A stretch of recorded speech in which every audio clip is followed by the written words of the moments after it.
Hey there, tonight we're diving into the Han Dynasty, China's golden age, where bureaucrats were rock stars and paper was the new iPhone. What you're about to discover might just rewrite the history you slept through in school. If these stories help you unwind, I'd love a quick like or subscribe, but only if they're genuinely working for you. I'm curious where in the world you're listening from, so drop your location and local time in the comments. It's amazing seeing our little community span the globe through these historical tales. Now find your comfort zone, perhaps turn on a fan for that gentle background hum, and let's venture into tonight's story together. Once upon a time in ancient China, no, scratch that, this isn't a fairy tale, things were a bit of a mess. We're talking post-Qin dynasty chaos, where the political landscape was as stable as a house of cards in a wind tunnel. Enter Liu Bang, our hero, or anti-hero, depending on your perspective, a peasant with the audacity to think he could rule an empire. Spoiler alert, he did, but not without a hefty dose of drama and backstabbing that would make a Game of Thrones episode look like a cozy family sitcom. Let's set the scene. It's 206 BCE. The Qin dynasty has just collapsed under the weight of its own tyranny and ludicrously high taxes. Think about it, folks. The Qin had people building the Great Wall with the enthusiasm of kids being forced to eat their vegetables, only it was under penalty of death. The nation was ripe for revolution, and Liu Bang, with his rugged charm and a knack for leadership, was in the right place at the right time. Born in 256 BCE, Liu Bang was initially just a regular Joe, or should we say, a regular Zhu, working as a minor local official in Pei County. His job was to round up laborers for government projects, which naturally made him about as popular as a tax collector during a recession. But Liu Bang had vision. He saw the power vacuum left by the Qin's implosion and thought, why not me? With that, he joined the rebellion against the Qin, and despite having the military tactics of a drunken sailor at first, he had something more valuable, charisma. He rallied an army of discontented peasants, former soldiers, and anyone else with a grudge against the Qin, which, let's face it, was just about everyone. Fast forward to 202 BCE, and after a series of battles that historians describe as epic, and Liu Bang might have described as mind-numbingly stressful, the rebel leader found himself in a face-off with Xiang Yu, another contender for the throne. Now, Xiang Yu was no pushover. This was a man who, legend says, could lift a cauldron weighing several hundred pounds and had a reputation for slicing through armies like a hot knife through butter. But while Xiang Yu had brawn, Liu Bang had brains, or at least a knack for strategic alliances. The two rivals clashed in the Battle of Gaixia, a showdown that would decide the fate of the empire. Liu Bang's forces were outnumbered and outgunned, or outsworded, as it were, but he had an ace up his sleeve, psychological warfare. In a move straight out of Sun Tzu's playbook, Liu Bang's generals sang the folk songs of Xiang Yu's homeland, making his troops homesick and demoralized. It was like blasting Adele's greatest hits at a breakup party. By the end of it, Xiang Yu, realizing his forces were losing heart, chose a dramatic exit from the world stage, committing suicide on the banks of the Wu River. With Xiang Yu out of the picture, Liu Bang declared himself the first emperor of the Han Dynasty. The year was 202 BCE, and the stage was set for what many historians call China's golden age. But let's not get ahead of ourselves. The Han Dynasty's golden sheen didn't just appear overnight. It was forged through political intrigue, savvy reforms, and yes, a fair bit of palace drama. Liu Bang, now Emperor Geazu of Han, was faced with the Herculean task of uniting a fractured kingdom. His first move, rewarding his allies with land and titles, a classic scratch my back, I'll scratch yours, approach that kept his newfound empire from splintering into 1,000 pieces. But the real stroke of genius was his economic reforms. Liu Bang knew that the Qin's downfall was partly due to their oppressive policies, so he flipped the script. He reduced taxes, lightened the burden on peasants, and encouraged agriculture, a smart move considering the majority of his subjects were farmers. This wasn't just altruism, it was a strategic play to stabilize the economy and ensure a steady flow of grain, the lifeblood of any empire worth its salt. However, the road to stability was paved with more than just tax cuts and goodwill. There was a little thing called the Xingnu Confederation, a nomadic group in the north that had a penchant for raiding Chinese settlements like it was their full-time job. Liu Bang learned the hard way that these guys didn't play by the Marquis of Queensberry rules when they handed him a humiliating defeat at the Battle of Beideng in 200 BCE. His solution? A combination of diplomacy and bribes. Gifts. The Hekin policy involved marrying Chinese princesses to Xiongnu leaders in exchange for peace. Think of it as ancient Tinder, but with a lot more at stake than awkward morning-after conversations. And let's not forget the internal threats. Even after becoming emperor, Liu Bang wasn't sitting pretty on a throne of stability. The aristocracy was like a nest of vipers, each nobleman with more ambition than the last. The most notable of these was Han Xin, a brilliant general who had helped Liu Bang rise to power. But Han Xin got a bit too big for his britches, and his ambition made him a threat. The end result, a swift execution. Turns out, the best way to deal with a snake is to cut off its head, literally in this case. So, Liu Bang's reign was a balancing act of power plays, reforms, and the occasional beheading. Not exactly bedtime story material, but it set the foundation for a dynasty that would last over 4 centuries. In the end, Liu Bang's rise from peasantry to emperorship isn't just an underdog story. It's a testament to his adaptability and political savvy. He wasn't born with a silver spoon, but he sure knew how to carve one out of the chaos around him. Stay tuned, because in the next parts, we'll delve into how the Han Dynasty built upon Liu Bang's foundation, turning ancient China into a powerhouse of innovation, culture, and occasionally questionable imperial decisions. But for now, take a moment to appreciate Liu Bang's journey, a real-life rags-to-riches saga, with plenty of drama and intrigue to keep you on the edge of your seat. Now that Liu Bang had carved out his empire from the chaos of the Qin's collapse, it was time to get down to brass tacks and figure out how exactly to keep this shiny new dynasty from tearing itself apart at the seams.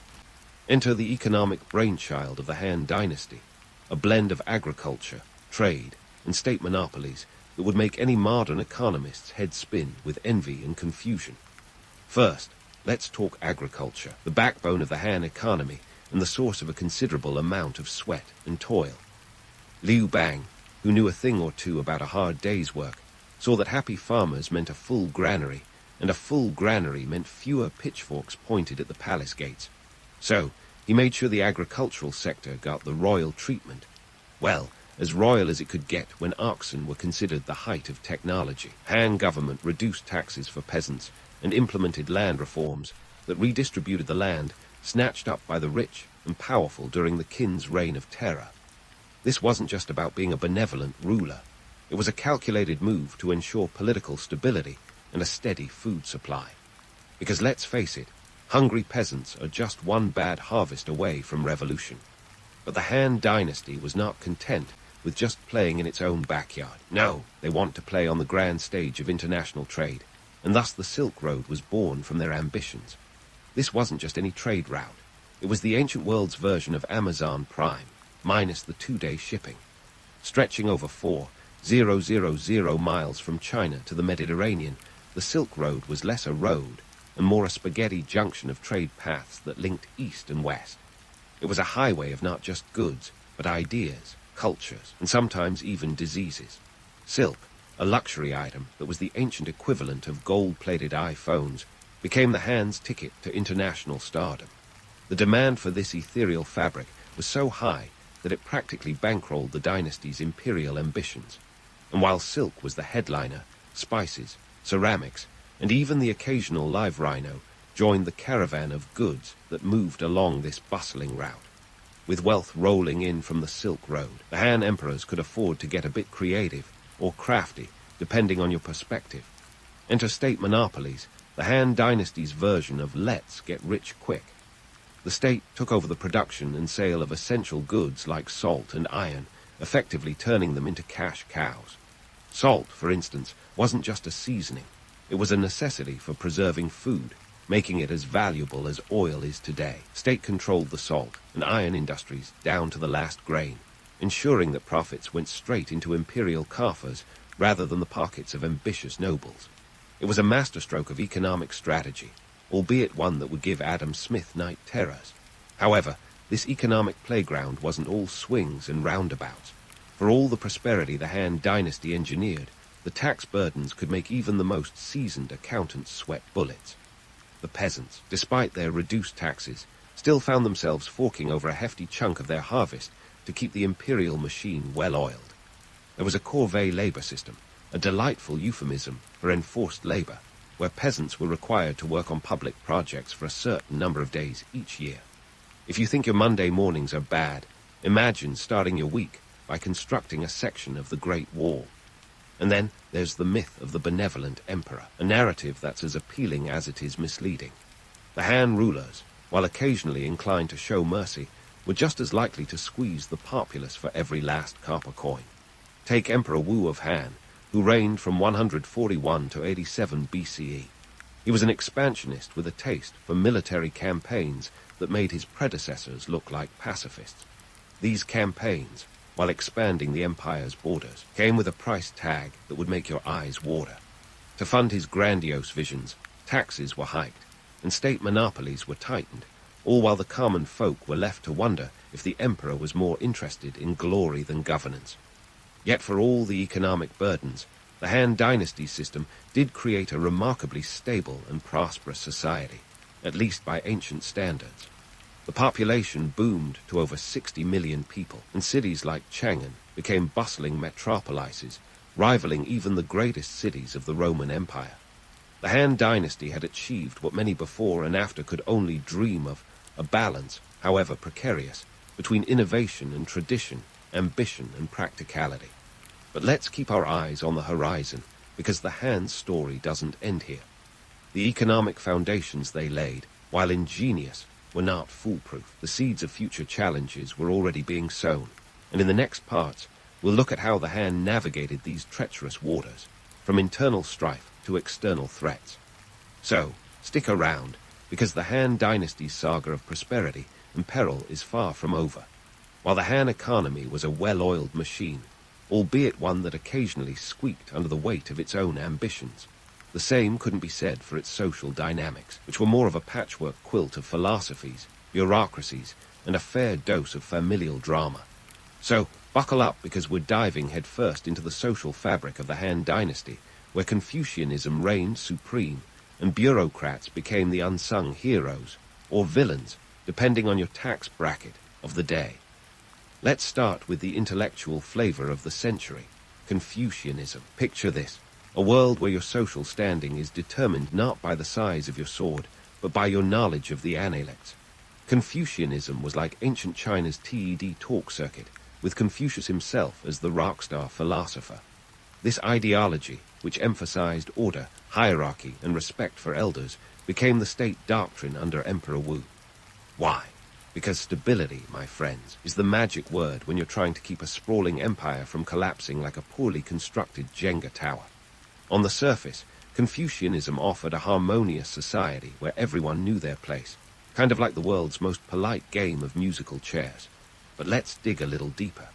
Underneath the veneer of respect and order lurked a system that was rigid and, let's be honest, a bit of a buzzkill. The idea was noble: cultivate virtue, maintain social harmony, and ensure that everyone from the emperor to the lowliest farmer knew their role. In practice, though, it often boiled down to do as I say, not as I do, especially when it came to the ruling elite.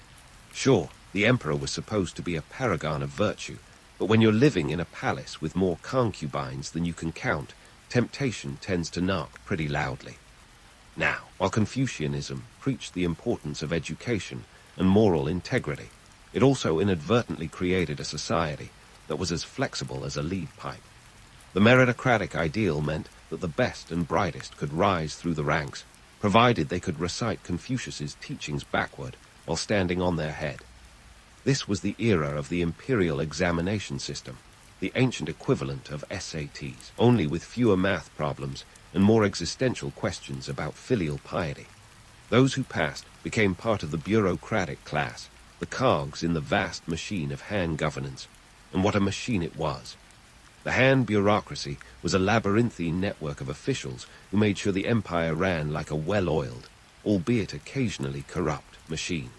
These were the folks who kept records, collected taxes, and made sure the emperor's decrees reached the furthest corners of the realm.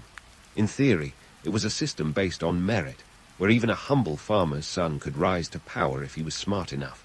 In reality, it was a bit like saying anyone can win the lottery if they just pick the right numbers. Sure, it was possible, but let's not hold our breath. This bureaucracy, while effective, wasn't without its quirks. For one, it was a bit like a game of musical chairs at a family reunion. Everyone knew everyone, and nepotism was the unspoken rule of the day. Positions were often handed out based on family connections rather than actual ability. And let's not forget the good old-fashioned bribes, because what's a little corruption between friends? Yet, for all its flaws, the bureaucratic system was an innovation that kept the Han Dynasty ticking for centuries. It was the glue that held the empire together, even if it occasionally felt like it was made of chewing gum. Now, let's bust a myth or two. The idea of a harmonious Han society is a bit like believing in unicorns, wonderful in theory, but the reality is a tad more complex. While Confucian ideals painted a picture of a well-ordered society, the truth was a bit messier.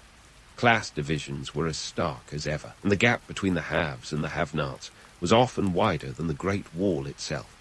The rich lived in opulence, while the poor toiled in fields, their only hope of upward mobility resting on the slim chance of acing the imperial exams. And speaking of societal harmony, let's talk about the role of women in Han China. If you think society had a few glass ceilings today, Han women were dealing with entire glass skyscrapers. Confucianism placed women firmly in the domestic sphere, emphasizing their roles as wives and mothers. They were the invisible backbone of the family, expected to support their husbands and raise their children with the kind of dedication that would make even the most devoted stage mom blush. Yet, for all their supposed subservience, women in the Han Dynasty were anything but passive. They wielded influence behind the scenes, particularly in imperial circles, where empresses and concubines could sway the emperor's decisions with a well-timed whisper. So, where does all this leave us? The Han Dynasty's social dynamics were a complex web of philosophies and practices, where Confucian virtues clashed with the harsh realities of human nature. It was a society striving for harmony, but often falling short, a place where ideals met the stubbornness of reality with mixed results. But isn't that the perpetual struggle of any society, ancient or modern? To aim for the stars while keeping your feet firmly planted on the ground. In the end, the Han Dynasty wasn't just trying to build an empire, it was trying to craft a civilization, one Confucian proverb at a time. But don't wander off just yet. There's plenty more to explore in the Han Dynasty's storied past, from cultural achievements that would make even the most jaded history buff raise an eyebrow to the inevitable challenges that would test the empire's resilience. So, stay tuned, because the story of the Han Dynasty is far from over, and the best, or at least the most intriguing, is yet to come. The Han Dynasty, a time when military might was just as important as Confucian musings and bureaucratic paperwork. If you thought the Han's domestic policies were a balancing act, their military and foreign relations were a high-wire circus with no safety net. When it came to dealing with pesky nomadic tribes, the Han emperors found themselves in a never-ending game of cat and mouse, a game where the mice occasionally had the upper hand. Let's start with the Xiongnu, the rock stars of the steppe who were as fond of raiding Chinese frontiers as a teenager is of raiding the fridge. These nomadic tribes from the north were like the neighborhood bullies, always ready to snatch your lunch money, or in this case, your livestock and grain. While romanticized tales often paint the Great Wall as an impenetrable force, the reality was more leaky bucket than iron curtain. Built in fits and starts, it stretched over 13,000 miles, but its effectiveness was about as consistent as a Wi-Fi signal in a basement. Sure, it looked impressive, but keeping those Xiongnu out was like trying to keep sand out of your shoes at the beach. Enter Emperor Wu of Han, the dynasty's military maestro, who wasn't content with the status quo of appeasement and treaties. No, Emperor Wu had grander ambitions, like turning the Xiongnu into a footnote in his imperial saga. Between 133 BCE and 89 BCE, he unleashed a series of military campaigns that would make even the most seasoned general break into a sweat. These weren't just skirmishes, they were full-blown military expeditions involving hundreds of thousands of troops. The costs, astronomical, were talking about pouring so much silver into the war chest that it could give the treasury a panic attack. And yet, Emperor Wu wasn't just throwing soldiers at the problem willy-nilly. He adopted a strategy of divide and conquer, playing the Xingnu tribes against each other like a master chess player. The Han forces, equipped with crossbows and cavalry, gradually pushed the Xingnu back, and by the end of Wu's campaigns, they had managed to carve out a sizable buffer zone. But here's the kicker. For all his military prowess, Wu's campaigns drained the empire's coffers faster than you can say financial crisis. The economic toll of these wars was staggering, leaving the Han dynasty with a financial hangover that would last for decades. Of course, foreign relations weren't all about bruising battles and empty treasuries. The Han were also quite the diplomats when they wanted to be, spinning international relations into a fine art. Take the Silk Road, for instance. It wasn't just a trade route. It was the Han's way of flexing their muscles on the global stage. By fostering trade with the likes of the Roman Empire and the Parthians, the Han didn't just import exotic goods, they also imported influence. It's as if they were saying, look at us, we're not just a military powerhouse, we're a cultural juggernaut too. But let's not get too starry-eyed about this ancient globalization. While the Silk Road brought wealth and prestige, it also brought its fair share of headaches. Keeping such an extensive trade network safe required a military presence, which meant more soldiers, more resources, and more money. Basically, the trifecta of imperial stress. And just when you thought things couldn't get more complicated, enter the western regions, a hotbed of political intrigue and territorial disputes. The Han dynasty's attempts to control these regions were akin to holding onto a slippery fish. Success was fleeting, and the effort was monumental. Yet for all the military campaigns and diplomatic dances, the human toll of maintaining such a vast empire was immense. The soldiers, conscripted from peasant families, often found themselves far from home for years on end. Casualties were high, and the psychological strain was enough to break even the toughest warriors. Meanwhile, at home, families were left to fend for themselves, missing fathers, brothers, and sons. It's a poignant reminder that while emperors and generals made the headlines, it was the common folk who paid the price. So, where does this leave the Han dynasty's military and foreign exploits? They were a mixed bag of triumph and tragedy, success and sacrifice. The Han's military might was undeniable, but it came at a cost that would reverberate through the empire for generations. The myth of the invincible Han military machine is appealing, but scratch the surface, and you'll find the reality was a bit more nuanced. It was a world where power was as much about perception as it was about actual might, where alliances were as fragile as a porcelain vase, and where the line between victory and defeat was often blurred. As we wrap up this chapter of the Han Dynasty story, let's remember that history is as much about the people who lived it as it is about the events that shaped it. The soldiers, the diplomats, the farmers who toiled to feed an empire. These are the real heroes of the Han narrative. And while the dynasty's military and foreign endeavors were fraught with challenges, they also laid the groundwork for an empire that would endure long after the last arrow had been fired. But don't pack up your curiosity just yet. The Han dynasty's tale is far from over, and the next chapter promises more twists and turns than a roller coaster. From cultural achievements to internal strife, there's plenty more to explore. So, hang tight, because the Han dynasty's saga is one for the ages, with more drama and intrigue than a season finale cliffhanger. As the Han dynasty's tale continues, the empire finds itself teetering on the edge of a precipice, reminiscent of a tightrope walker who suddenly realizes they've misplaced their balance pole. The once robust military campaigns and cultural exchanges that propelled the Han to greatness now seem like distant echoes as the dynasty begins its descent, a fall that's as much a cautionary tale as it is an inevitable historical saga. First, let's talk internal strife. It wouldn't be a proper historical drama without a good dose of palace intrigue, and the Han court was no exception. By the time Emperor Ling came to power in 168 CE, the Han imperial court was less a seat of governance and more a snake pit of corruption and power plays. Eunuchs, those behind-the-curtain kingmakers, had their hands in every imperial pie, manipulating the young and impressionable emperor like marionettes with a penchant for intrigue. These eunuchs wielded more influence than a social media influencer with 1 million followers, and their grip on power was as firm as the Great Wall itself. But this was not just a case of a few bad apples. The rot went deeper. Local officials were squeezing peasants dry, the tax burden so heavy that it could make a ledger groan.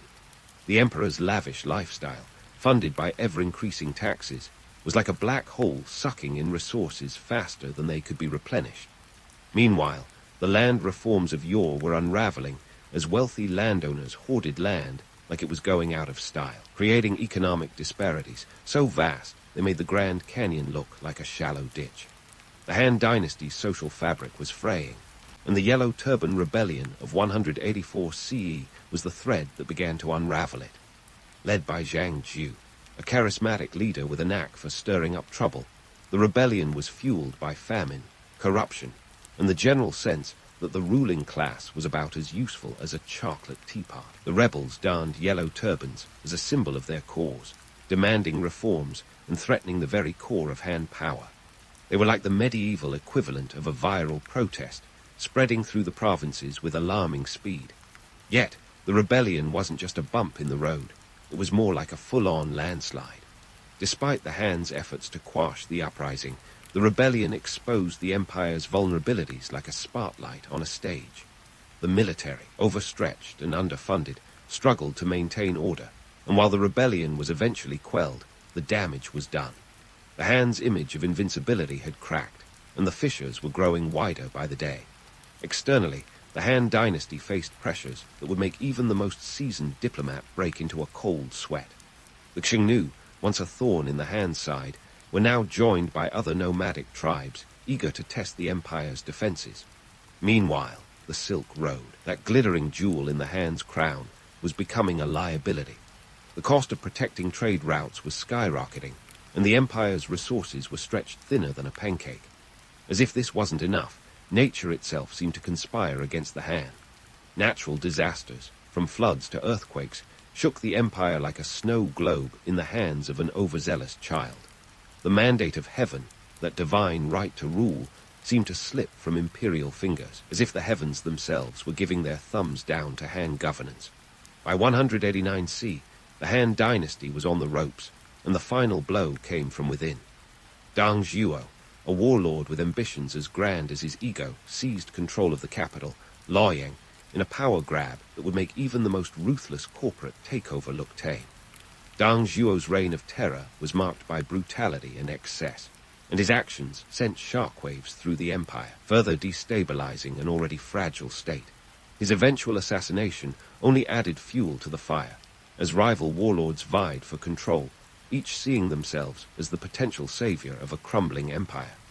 The year 220 CE marked the official end of the Han Dynasty, when the last emperor, Xiandi, abdicated the throne, a move orchestrated by the warlord Cao Pai, who established the state of Cao Wai. It was the end of an era, the curtain falling on a dynasty that had once stood as a beacon of stability and prosperity. The Han's collapse was less a sudden fall and more a slow, agonizing descent into the annals of history. But what of the legacy? Why should we care about the dusty remnants of a long-gone empire? The Han Dynasty, despite its fall, left an indelible mark on China's cultural, political, and social landscape. It was an era of innovation, where paper was invented, and Confucianism took root as the state philosophy, shaping Chinese thought for centuries to come. The very word, Han, became synonymous with Chinese identity, a testament to the dynasty's enduring influence. So, what can we learn from the Han Dynasty's rise and fall? Perhaps it's the age-old lesson that power, once attained, is never guaranteed. It's a reminder that even the mightiest empires are vulnerable to the same human follies that have plagued civilizations since time immemorial: greed, corruption, and the relentless march of time. The Han Dynasty's story is a cautionary tale wrapped in a historical epic, a reminder that history is not just a series of dates and events, but a tapestry woven from the threads of human ambition and frailty. As we close the book on the Han Dynasty, let's remember it not just as a relic of the past, but as a mirror reflecting the complexities of power and the enduring struggle to balance ambition with reality. The Han may have fallen, but its story endures, a testament to the resilience of a civilization that dared to dream, and like so many before and after, learned that even the brightest stars can fade. Ah, the feudal system, a term that conjures images of knights in shiny armor, lords in grand castles, and peasants toiling in the fields under the watchful gaze of their betters. But before we get swept away in this medieval Instagram reel, let's hit pause and rewind to the origins of this social pyramid. The roots of the feudal system dig deep into the ashes of the Roman Empire's fall, around 476 AD. Picture a world where centralized Roman power had crumbled like a stale cookie, and Europe was in desperate need of a new order, a survival guide, if you will, for the chaos that ensued. Enter the concept of land ownership. In this post-Roman reality, land was the ultimate power move. Forget about stocks or crypto. If you wanted influence back then, you needed acres, miles of it. Roman emperors had owned vast swaths of territory, but with their empire kaput, the land was up for grabs. Local chieftains, warlords, and anyone with a sword and a bit of charisma saw an opportunity. They claimed plots of earth, declared themselves lords, and effectively said, "This is mine now." This scramble for land ownership led to a society where power was literally grounded in the soil. It's like a medieval version of Monopoly, only with more swords and fewer hotels. Land ownership became a strategic game, and everyone wanted a piece of the pie. The ones who succeeded at this game were the early adopters of what we now call the feudal system. They developed a hierarchy to make sense of it all, a social ladder where each step was defined by one's relationship to the land. On the top rung, we have the kings. Not just any king, but think of them as the ultimate landlords. While they might not have had the reach of Roman emperors, they were still big fish in a much smaller pond. Their power rested on their ability to grant land to their most loyal followers. These followers, known as lords, acted like middle managers in this feudal corporation. They were given land in exchange for military service and loyalty, creating a network of obligation and power that rippled across their territories. And here's where it gets interesting. The lords, eager to solidify their control, would parcel out pieces of their land to vassals. These vassals, in turn, pledged their allegiance to the lords, often swearing oaths that sounded alarmingly like wedding vows. "I do solemnly swear to serve you, my lord, with all my heart, in exchange for this lovely patch of earth." It was less romantic than it sounds, more of a business transaction wrapped in chivalry. Now, about those knights, the medieval equivalent of celebrity influencers. While today's influencers might trade in brand endorsements and social media clout, knights were all about honor, bravery, and the occasional jousting tournament. They served as the military muscle for the lords. A knight's armor might have been worth a small fortune, akin to a modern-day luxury car. And just like today's influencers need followers, knights needed squires, young men who trained under them, learning the art of combat and chivalry, hoping to one day earn their own spurs. Beneath the knights and vassals, at the very base of this feudal totem pole, were the serfs. These were the peasants whose lives revolved around the land they worked. They didn't own it, but they were bound to it, much like a long-term lease without the option to buy. Serfs provided the labor that kept the entire system running, producing food, goods, and taxes. In return, they received protection from their lords. Protection from whom, you ask? Mainly from other lords with similar ambitions and less scrupulous methods. This whole setup might sound like a medieval sitcom, but it was a serious business. The feudal system brought a semblance of order to a world that desperately needed it.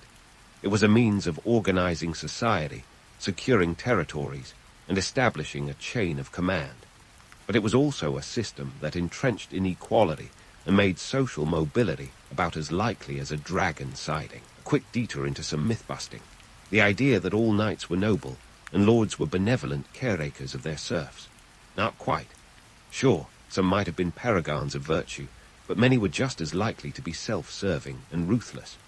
The romanticized version of the Middle Ages often glosses over the harsh realities, like the fact that serfs faced heavy taxes and could be called to fight in their lords' battles, whether they wanted to or not. As we set the stage for this medieval land grab game, remember that the feudal system wasn't born out of a grand design or a king's decree. It was a pragmatic response to a world in flux, a patchwork quilt of power, protection, and obligation stitched together over centuries. It was messy, it was hierarchical, and it was as much about survival as it was about status. So, as we continue to unravel this tapestry of history, keep in mind that the story of feudalism is as much about the people who lived it as it is about the land they lived on. While our historical tapestry of feudalism is woven with lords and knights, the real fabric was the serfs, the original, essential workers of the medieval world. Forget the rosy-cheeked peasants of classic paintings, smiling as they harvest wheat in picturesque fields. The reality was more grueling than an unending season of Survivor, with none of the modern world's conveniences, not even a coconut phone. Picture this. The average medieval peasant's day started at the crack of dawn, not because they were morning people, but because daylight was the only working light they had. The serfs were the backbone of the feudal economy, tilling fields that they didn't own and raising crops that they couldn't entirely keep. In exchange, they received protection from their lords, protection that often felt like paying for a security system that didn't work half the time. The economic realities of serfdom were harsh and unyielding. A serf's life was bound to their lord's land, and freedom was as elusive as a decent Wi-Fi signal in the middle of a medieval forest. They were obliged to perform corvée labor, a fancy term for unpaid labor on the lord's land. This was not a side gig. It was an expected duty. Imagine working several days a week just for the privilege of being allowed to work your own small plot. When the lord said jump, you didn't ask how high. You asked, when can I come down? And lest we forget the tithe, a tenth of everything you produced whisked away to the church. It was like having a mandatory subscription service that you couldn't cancel. This medieval tax wasn't just a suggestion. It was enforced with the kind of zeal usually reserved for reality TV judges. The church, a powerful entity in its own right, operated like a spiritual landlord, ensuring that even your soul was on the payroll. Myth-busting time. The notion that serfs had a simple, carefree existence, untouched by the complexities of modern life, is about as accurate as claiming dragons were a common sight. Life was brutally pragmatic. The average peasant didn't have the luxury of pondering life's great mysteries. They were too busy ensuring there was enough food to see them through the winter. If they were lucky, they might have had a pig or a few chickens, akin to holding a small savings account in livestock form. Social mobility, forget it. The chances of a serf climbing the social ladder were slimmer than a medieval cookbook. Born a serf, die a serf. That was the harsh reality. This rigid social structure wasn't just a quirk of history. It was a survival mechanism in a world teetering on the brink of chaos. The feudal system, with all its flaws, offered a semblance of order and stability. But for the average serf, it was more about survival than thriving. Despite the grim day-to-day, community life did offer a glimmer of solace. Villages were tight-knit, with everyone sharing in each other's burdens and celebrations. In a world without Netflix or social media, entertainment was homegrown. Seasonal festivals and church holidays punctuated the long slog of agricultural labor, offering a much-needed break from the routine. Life was shared, not just lived, and the bonds of community were as essential as the very crops they tended. The village elder might have been the closest thing to a local celebrity, and the blacksmith was the medieval version of a tech guru, keeping everything from plows to armor in working order. These small, interconnected worlds were microcosms of the larger feudal order, each with its own hierarchy and rules. In the grand scheme of history, the medieval peasant wasn't just a background character in the drama of feudalism. They were the unsung heroes, the ones who made it all possible, even if their names never graced the pages of history books. As we pull back the curtain on this era, remember that the story of feudalism is as much theirs as it is the lords and knights who dominated the narrative. The romance of medieval life may have been reserved for the upper echelons, but the reality was lived in the fields and villages, where every day was a testament to human endurance. Stay tuned, because there's more to uncover as we venture further into this feudal world where power, land, and human tenacity collided in ways that still echo today. Knights, those shining paragons of valor and virtue, right? Well, not exactly. It turns out these medieval rock stars weren't just galloping around saving damsels and slaying dragons. In reality, knights were more like the medieval IRS, with swords instead of calculators. Their chivalric duties often included collecting taxes, enforcing laws, and generally keeping the peace, not as glamorous as jousting. But hey, even knights had to pay the bills. Contrary to the chivalric legend, a knight's life wasn't all tournaments and courtly love. It was a financial sinkhole, and maintaining the knightly lifestyle was expensive, to say the least. Let's talk numbers.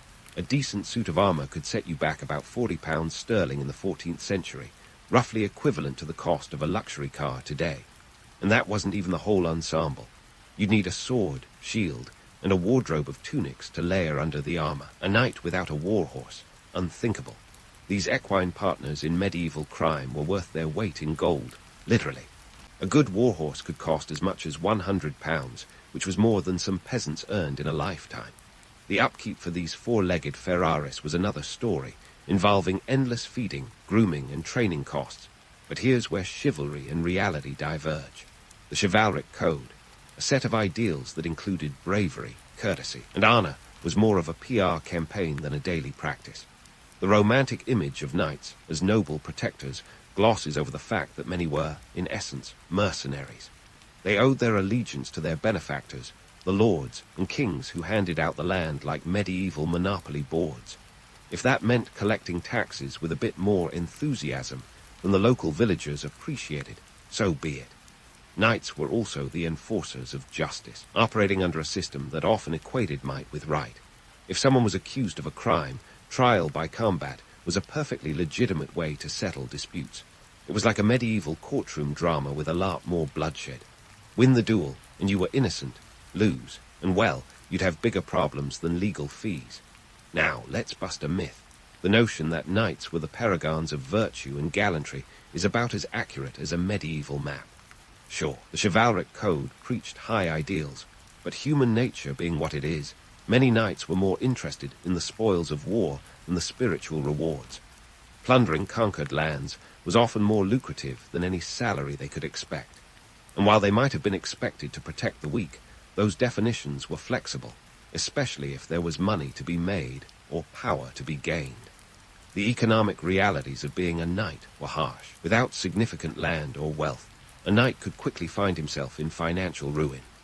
Ransoms were a common way to turn a profit, and capturing a high-profile enemy knight could mean a windfall. In fact, the business of war was such that some knights became adept at switching sides or playing both ends against the middle, more interested in their own survival and wealth accumulation than in any chivalric ideal. The social and political context of knighthood was equally complex. As Europe evolved and centralized monarchies began to emerge, the role of knights shifted. The rise of professional armies in the late Middle Ages and the increasing power of kings reduced the need for these heavily armored warriors. The 100 Years' War, spanning from 1337 to 1453, marked a turning point. The introduction of the longbow and other military innovations made the heavily armored knight less effective on the battlefield. Suddenly, the shiny armor and gallant steeds weren't the tactical advantage they once were.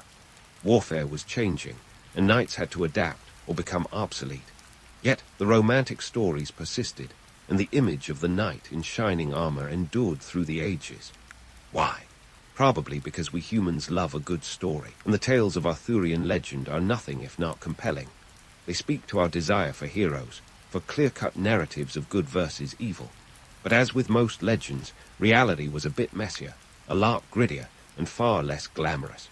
In some, knights were the medieval world's influencers, but instead of hashtags and likes, they dealt in swords and land grants. They were the enforcers of the feudal system, keeping the wheels turning with both their martial prowess and their ability to collect what's due. Their armor may have shone in the sunlight, but the reality was often less polished. The cost of maintaining their status was high, and the price of chivalry, it seems, was not just about virtue. It was about cold, hard cash. So as we move forward in our exploration of the feudal world, remember that the stories of knights in shining armor are just that, stories. Behind the legends lie the real tales of men juggling ideals and reality, navigating a world where power was as much about economics as it was about bravery. Stay tuned, because the medieval saga is far from over, and the twists and turns of history have plenty more to reveal. As the dust settles on our gallant knights and their less than glamorous realities, let's pivot to the lords, those medieval moguls ruling over their manorial fiefdoms like tiny, self-contained kingdoms. If knights were the influencers of medieval Instagram, lords were the platform owners, setting the algorithms and raking in the profits. Welcome to the manorial system, where the lord of the manor was king of his own castle, literally and figuratively. Picture this, a sprawling estate that functioned as an economic hub, military outpost, and a personal fiefdom all rolled into one. The lord's manor wasn't just a fancy pad with a moat and a drawbridge. It was the beating heart of medieval life. The manor included the lord's residence, surrounding village, church, farmland, and sometimes a mill or brewery. These weren't just homes, they were power centers, each a microcosm of the larger feudal structure, with the lord as its CEO. But don't let the stone walls and heraldic banners fool you into thinking these lords lived a life of unbridled luxury. Sure, they had more creature comforts than the average serf, but managing a manor was like running a small business, complete with supply chain issues, labor disputes, and the occasional hostile takeover, usually in the form of a neighboring lord with an eye on expansion. Economics 101. The manorial system was a closed economy, with the lord overseeing everything from agriculture to justice. The peasants worked the land, producing food and goods that kept the manor self-sufficient. In return, they received protection and a plot of land to call their own, terms and conditions applied, of course. Peasants paid rent in the form of labor, crops, or both, and while the lord collected these dues, he also had to ensure his estate was well defended and prosperous. A well-managed manor was a status symbol, a testament to a lord's power and influence. Now, let's talk numbers. A typical manor might encompass hundreds of acres, with anywhere from 15 to 30 families working the land. Each family managed a strip of farmland, often just enough to feed themselves and pay their dues. But the lord controlled the best land, called the Dynasty, which he directly profited from. If this sounds like a feudal version of corporate farming, that's because it was. The lord's success depended on squeezing the most out of his land and labor. And just like any savvy CEO, lords were all about strategic partnerships. Marriage was less about romance and more about mergers and acquisitions. Forget roses and poetry, dowries, land, and political alliances were the real aphrodisiacs of the medieval elite. A well-crafted marriage alliance could double a lord's territory or secure military support. It was a game of power and privilege, and matrimonial ties were the chess pieces. But it wasn't all smooth sailing. Lords had to navigate a complex web of feudal obligations, balancing loyalty to their king with the desires of their vassals. This delicate dance often meant playing the mediator between the crown and the common folk, ensuring taxes were collected and justice was served. And let's not forget the potential for rebellion simmering just below the surface. Peasants didn't always accept their lot quietly, and history is dotted with uprisings that threatened to upend the feudal order. Take the peasants' revolt of 1381, for instance. Sparked by discontent over taxes and feudal obligations, it was a wake-up call for the ruling class. The rebels, led by figures like Wat Tyler, marched on London, demanding fairer treatment and an end to serfdom. Though the revolt was ultimately crushed, it rattled the foundations of the feudal system, highlighting the growing tensions between lords and their laborers. And here's where the myth-busting comes in. The notion that lords were always benevolent rulers, acting with the best interests of their peasants at heart, is more fantasy than fact. The reality was often far grittier. Many lords were ruthless in their pursuit of power and wealth, exploiting their lands and people to maintain their status. Sure, there were exceptions, those rare souls who genuinely sought to improve the lives of their subjects. But they were the exception, not the rule. The political chess game of feudal lordship extended beyond mere land and labor. Warfare was a constant threat, and lords had to be ready to defend their estates at a moment's notice. Castles weren't just fancy homes. They were fortresses built to withstand sieges and skirmishes. A well-fortified castle was a deterrent, a statement of power that said, "Come at me, if you dare." And when wars weren't on the horizon, tournaments served as a handy training ground for knights, a place to hone skills and build alliances. In this feudal world, being a lord was as much about strategy and diplomacy as it was about brute force. Navigating the shifting sands of power required cunning and occasionally a willingness to bend or break the rules. Loyalty was a fluid concept, and switching allegiances was a common tactic if it meant securing one's position or gaining an advantage. As we delve deeper into this hierarchical tapestry, remember that the world of lords and manors was a complex interplay of power, economics, and human ambition. The manorial system, with all its flaws and intricacies, was more than just a backdrop for medieval life. It was a stage where the dramas of power, wealth, and survival played out in vivid detail.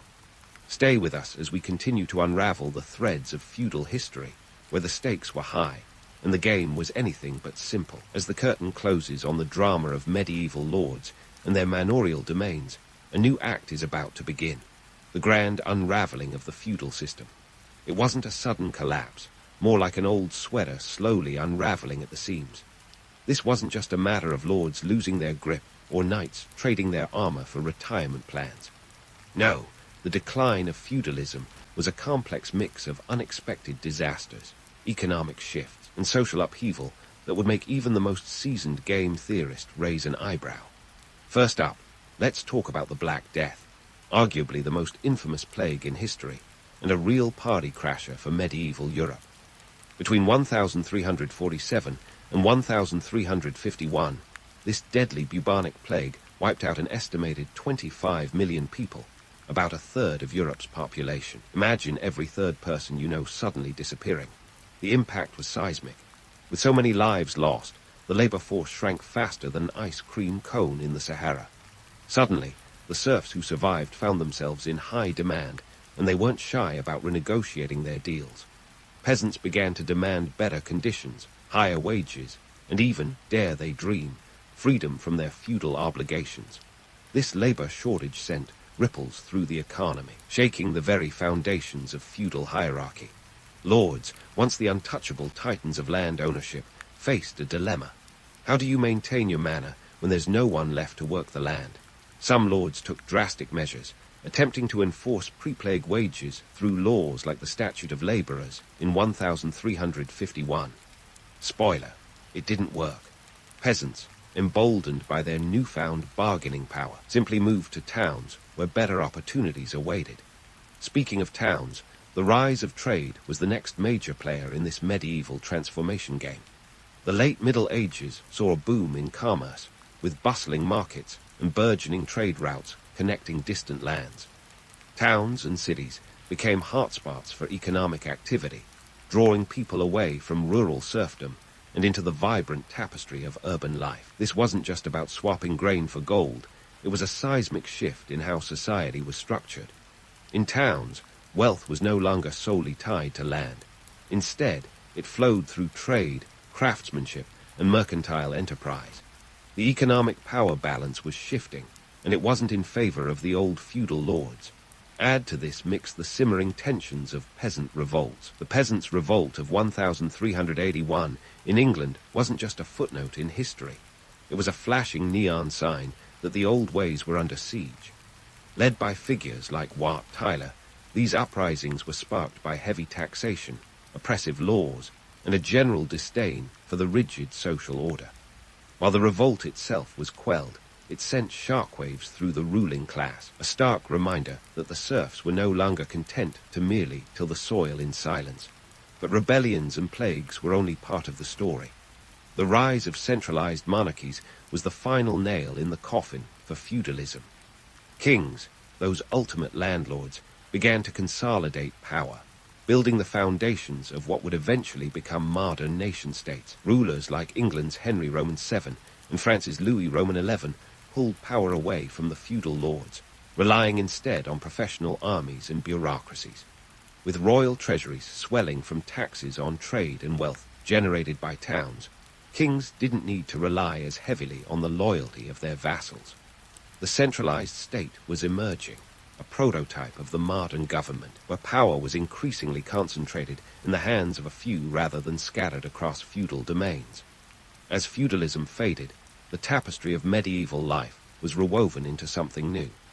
The Renaissance, with its spirit of inquiry and innovation, was on the horizon, ready to usher in a new era of human achievement. But before we get too starry-eyed, let's remember that the legacy of feudalism isn't just a dusty chapter in history books. Its echoes can still be heard today. The rigid class structures, the focus on land as a source of power, and the complex webs of obligation and loyalty have left their mark on modern social and political systems. Even today, Debates about wealth distribution, class mobility, and the balance of power between different sectors of society can trace their roots back to the medieval fields and castles of Europe. The feudal system might be history, but its ghost lingers, a reminder that the past is never truly gone. It's woven into the fabric of our world, as present as the air we breathe. So there you have it, folks, a whirlwind tour of the rise and fall of feudalism, complete with all the drama, intrigue, and dark humor you'd expect from a saga that shaped the world. History isn't just a collection of dates and dusty artifacts. It's a living, breathing narrative filled with real people, real struggles, and real consequences. As we close the book on this chapter, let it serve as a reminder of the resilience of the human spirit and the ever-evolving story of our shared past. Until next time, keep questioning, keep exploring, and never stop digging deeper into the tales that made us who we are. The Roman world wasn't exactly lacking in drama, but even by its own chaotic standards, the rise of Gaius Octavius, better known as Augustus, reads like a screenplay with a twist ending. This was a young man who went from a sickly noble with a penchant for getting sidelined to the top of the Roman political pyramid. How did he pull off such a coup? Let's dive into the early life of Augustus, a tale filled with enough ambition, intrigue, and backstabbing to make Game of Thrones look like a knitting club. Born in 63 BC, young Gaius Octavius didn't exactly scream future emperor to the masses. In fact, he was more of a whisper than a roar. Plagued by health issues, Octavian wasn't the kind of guy you'd expect to see rallying troops or commanding legions. He was more likely to be found under a pile of blankets than on a battlefield. Yet, as fate would have it, this seemingly unlikely candidate would become the chosen heir of none other than Julius Caesar, the man who had as many titles as enemies. Now, Caesar wasn't just any old Roman. By the time of his assassination in 44 BC, he had declared himself Dictator Perpetuo, Dictator in perpetuity, an ambitious title that didn't sit well with the Roman Senate. But before the fateful Ides of March turned Caesar's toga into Swiss cheese, he made a crucial decision, adopting Octavian as his son and heir in his will. Talk about a plot twist. This move catapulted young Octavian from relative obscurity to the front lines of Rome's power struggles. The news of Caesar's assassination hit Rome like a thunderstorm in the desert. Chaos ensued, and the city buzzed with rumors, accusations, and the metallic clink of knives being sharpened. Octavian, fresh out of the teenage years and barely 20, found himself thrust into a political quagmire that would have sent most seasoned politicians running for the hills. But instead of hiding, he decided to play the game, and play it well. Octavian's first major chess move was forming the Second Triumvirate in 43 BC with two of the most influential, and let's face it, dangerous men in Rome, Mark Antony and Lepidus. This trio was like the Roman equivalent of a rock band with too many lead singers, bound to have more than a few explosive disagreements. But for the moment, they had a shared goal, avenging Caesar's murder and consolidating power. Now, let's not romanticize this alliance. The Second Triumvirate wasn't a gathering of bosom buddies. It was more like a mafia meeting where everyone was just a little too fond of the dagger. Octavian knew that being Julius Caesar's adopted son painted a pretty big target on his back. Yet he also knew that aligning himself with Antony, who was not only Caesar's former ally, but also a formidable military leader, offered both protection and opportunity. Lepidus, well, he was kind of the Ringo Starr of the group, important but not quite in the spotlight. The Triumvirate quickly got to work, launching a series of proscriptions, essentially a politically motivated hit list. This was less about justice and more about eliminating rivals and filling the treasury. And while it might seem a bit extreme, in the cutthroat world of Roman politics, it was just another Tuesday. You see, Rome wasn't built in a day, but it sure could be unbuilt in one if you got on the wrong side of these power players. Despite the bloodshed and backroom deals, Octavian's strategic maneuvering paid off. In 42 BC, the triumvirs defeated the forces of Caesar's assassins, Brutus and Cassius, at the Battle of Philippi. With this victory, Octavian's position was solidified, but not without cost. Remember, Antony was still very much in the picture, and he wasn't exactly known for sharing glory or power willingly. Back in Rome, Octavian faced the formidable task of winning over both the Senate and the Roman people. He wasn't just inheriting Caesar's legacy. He was also inheriting the baggage that came with it. The Roman Republic was a bit like a soap opera, with shifting alliances, betrayals, and more plot twists than anyone could keep track of. But Octavian, ever the shrewd operator, used his youth and public image to his advantage.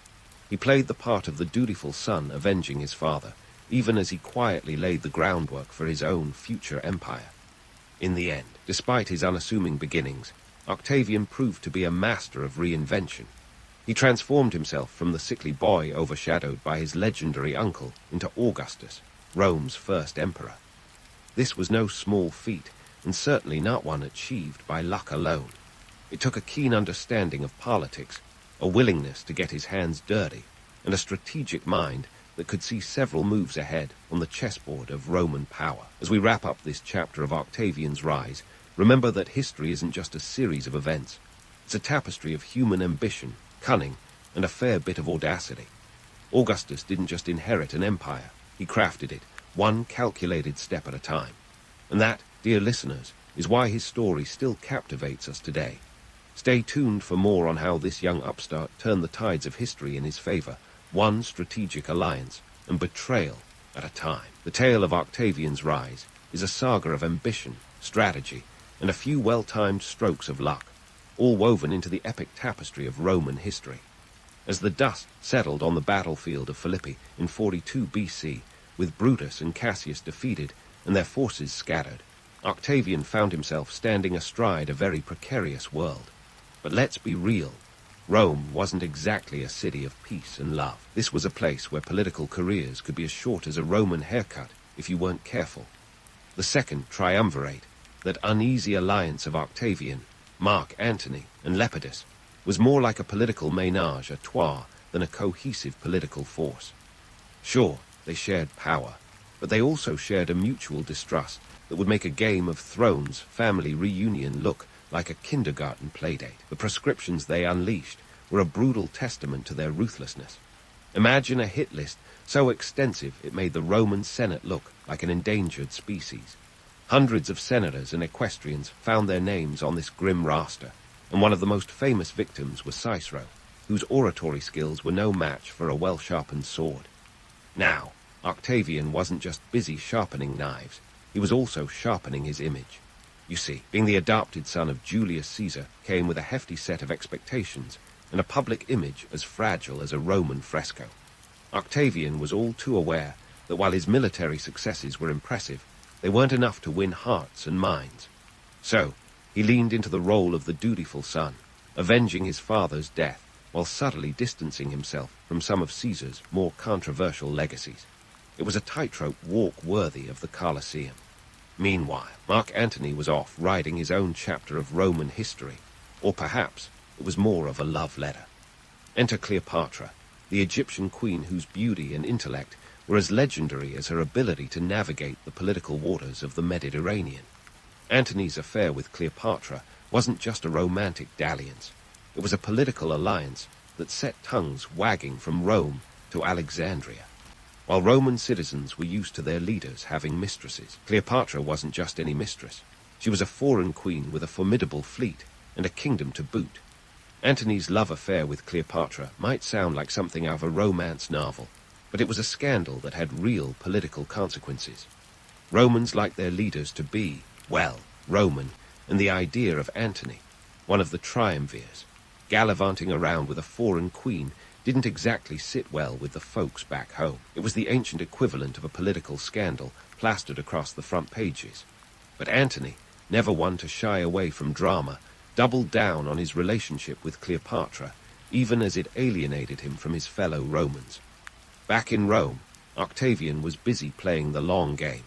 He knew that to solidify his power, he had to win over both the Senate and the people.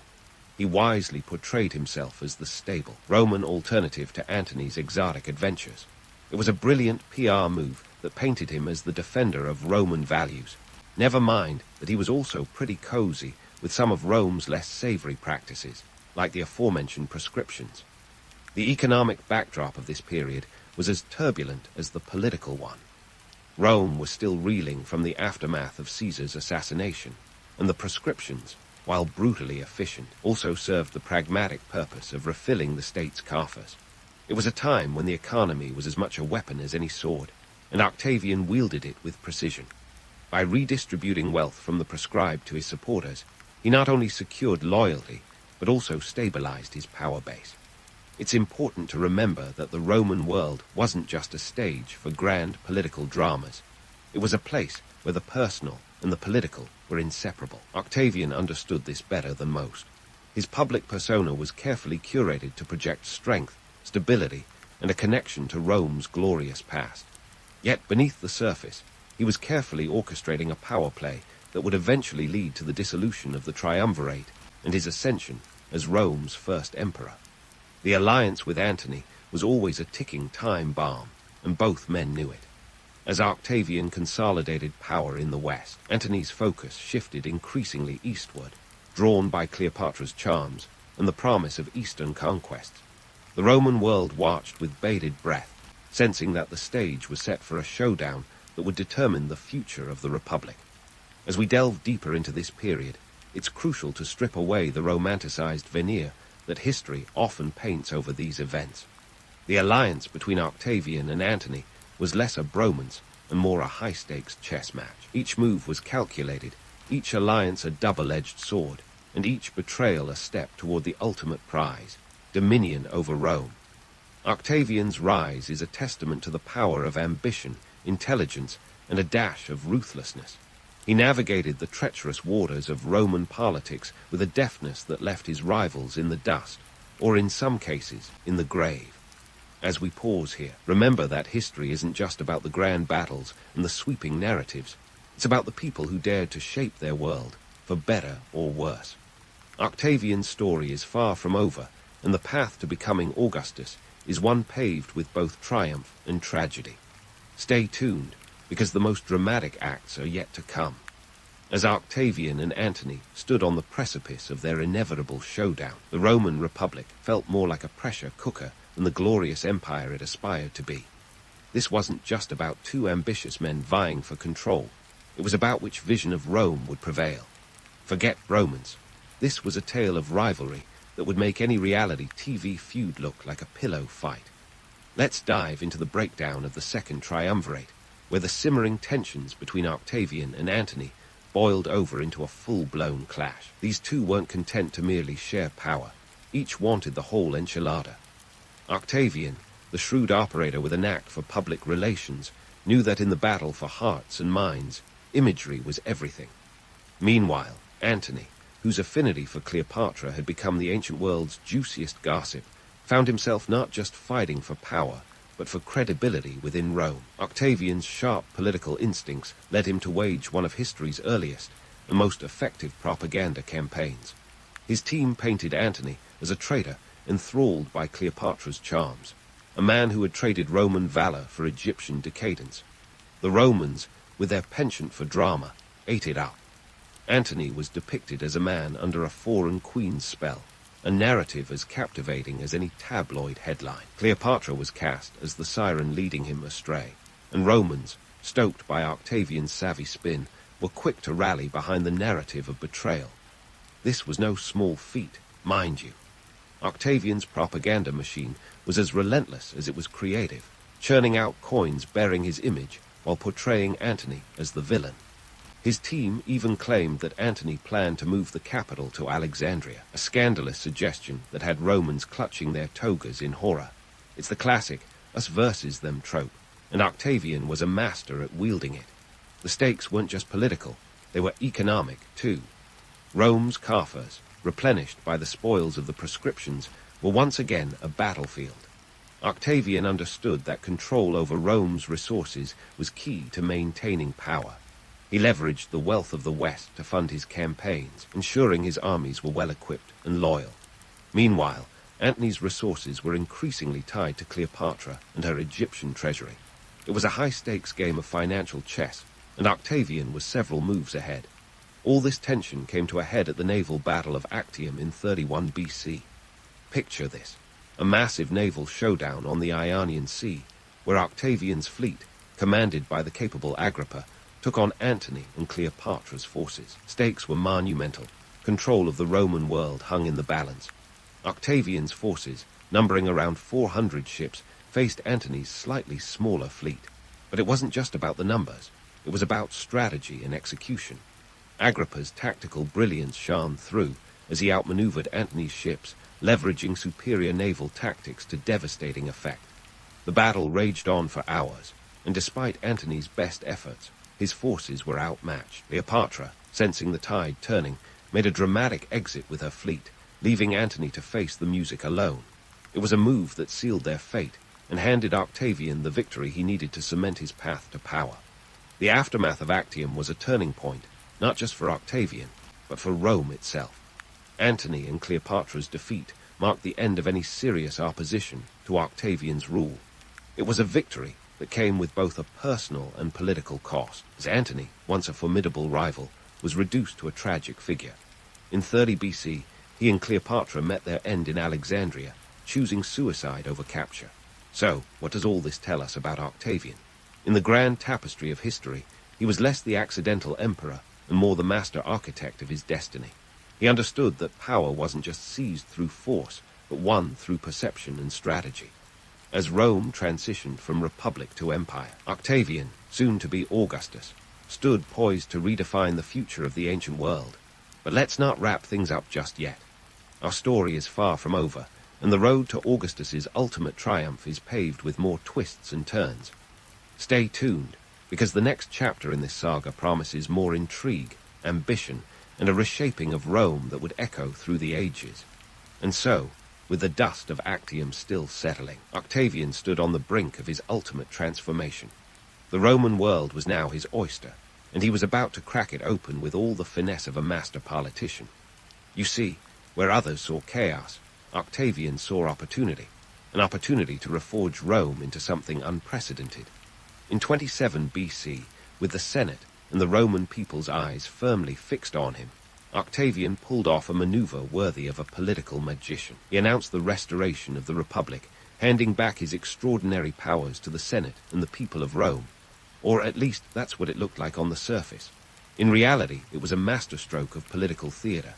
By relinquishing power, he secured it more firmly than ever. The Senate, grateful for his selfless act, promptly bestowed upon him the title of Augustus. And just like that, Octavian was no more. Augustus, Rome's first emperor, had arrived. Now, let's talk about titles, because Augustus wielded them like a maestro conducts an orchestra. His official title was Imperator Caesar Divi Filius Augustus, which, for those keeping score, translates roughly to Commander Caesar, son of the deified one, the revered. It was a mouthful, sure, but every word was carefully chosen to cement his authority. Imperator connected him to his military victories. Caesar invoked his adoptive father's legacy, and Divi Filius reminded everyone he was basically the son of a god. Not that anyone needed reminding. Augustus was nothing if not a master of symbolism. He shrewdly claimed that his power was derived from the Senate and the people, playing the game of republican facade like a seasoned pro. The Romans, suckers for tradition, lapped it up. It was a brilliant balancing act, allowing him to wield absolute power while maintaining the illusion of republican governance. You could say Augustus was the ultimate political contortionist, twisting and turning his public image to fit the needs of the moment. But Augustus wasn't just about smoke and mirrors. He was also about reform, political, social, and economic. First on his agenda was the establishment of the Pax Romana, the Roman peace. Now, peace in Rome was about as rare as a unicorn sighting, but Augustus managed to pull it off, ushering in a period of relative stability that would last for over 2 centuries. This wasn't just for the sake of tranquility, though. Peace was good for business, and Augustus knew it. A stable empire meant flourishing trade, a booming economy, and crucially, a happy populace. Augustus also reformed the army, ensuring soldiers were loyal to the state, and by extension to him, by instituting regular pay and benefits. Gone were the days of generals with private armies running amok. Augustus understood that a contented army was a loyal one, and he made sure his legions knew which side their bread was buttered on. On the home front, Augustus embraced the role of moral reformer. He introduced laws to encourage marriage and childbearing among the Roman elite, aiming to boost the dwindling patrician birth rates. Some might call it a bit of social engineering, but Augustus framed it as a return to traditional Roman values. And let's be honest, the Romans loved a good tradition, especially if it involved a bit of moral grandstanding. Augustus also embarked on an ambitious building program that would make any modern city planner weep with envy. "I found Rome a city of bricks," he famously quipped, "and left it a city of marble." It wasn't just about aesthetics, though. These grand structures were tangible symbols of his power and the empire's prosperity. Temples, forums, roads, each one was a testament to Augustus's vision for a Rome that was both eternal and impervious to decay. Of course, Augustus didn't achieve all this by being a one-man band. He surrounded himself with a cadre of loyal advisors and bureaucrats, a kind of early imperial cabinet. Chief among them was Marcus Agrippa, his right-hand man and military genius behind many of his victories. Agrippa's loyalty was matched only by his competence, and together they laid the foundations of an efficient administrative machine that would keep the empire ticking along smoothly. But let's not forget the religious angle. Augustus was a savvy user of religious symbolism, positioning himself as the religious leader of Rome and reviving ancient rituals. The Ara Pacis, or Altar of Peace, was constructed to celebrate the peace he brought to the empire and solidified his image as Rome's savior. By intertwining his reign with the divine, Augustus ensured that his rule was seen as both inevitable and inviolable. Yet, beneath the polished veneer of Augustus's reign lay a complex web of political maneuvering and personal ambition. He was a man who understood the power of myth, both in the traditional sense and in the creation of his own legend. While he was careful to maintain the outward trappings of a republic, the reality was that Rome had irrevocably changed. Augustus had transformed it from a sprawling, fractious republic into a centralized empire with himself at its helm. And there lays the genius of Augustus, his ability to blend the old with the new, to wrap autocracy in the comforting cloak of tradition. It was less a coup d'etat and more a gentle nudge in the direction he wanted all along. While the Senate still convened and the consuls still took their turns, it was clear who held the real power. Augustus was the puppet master, and Rome danced to his tune. As we pause on this note, remember that Augustus's story is a testament to the power of reinvention, of turning adversity into triumph. He was the underdog who became the alpha, the sickly youth who remade the world in his image. And while his reign marked the end of the Roman Republic, it was also the dawn of an era that would see Rome reach the zenith of its power and influence. So, stay tuned, because Augustus's tale is far from over. The empire he built was more than just marble and might.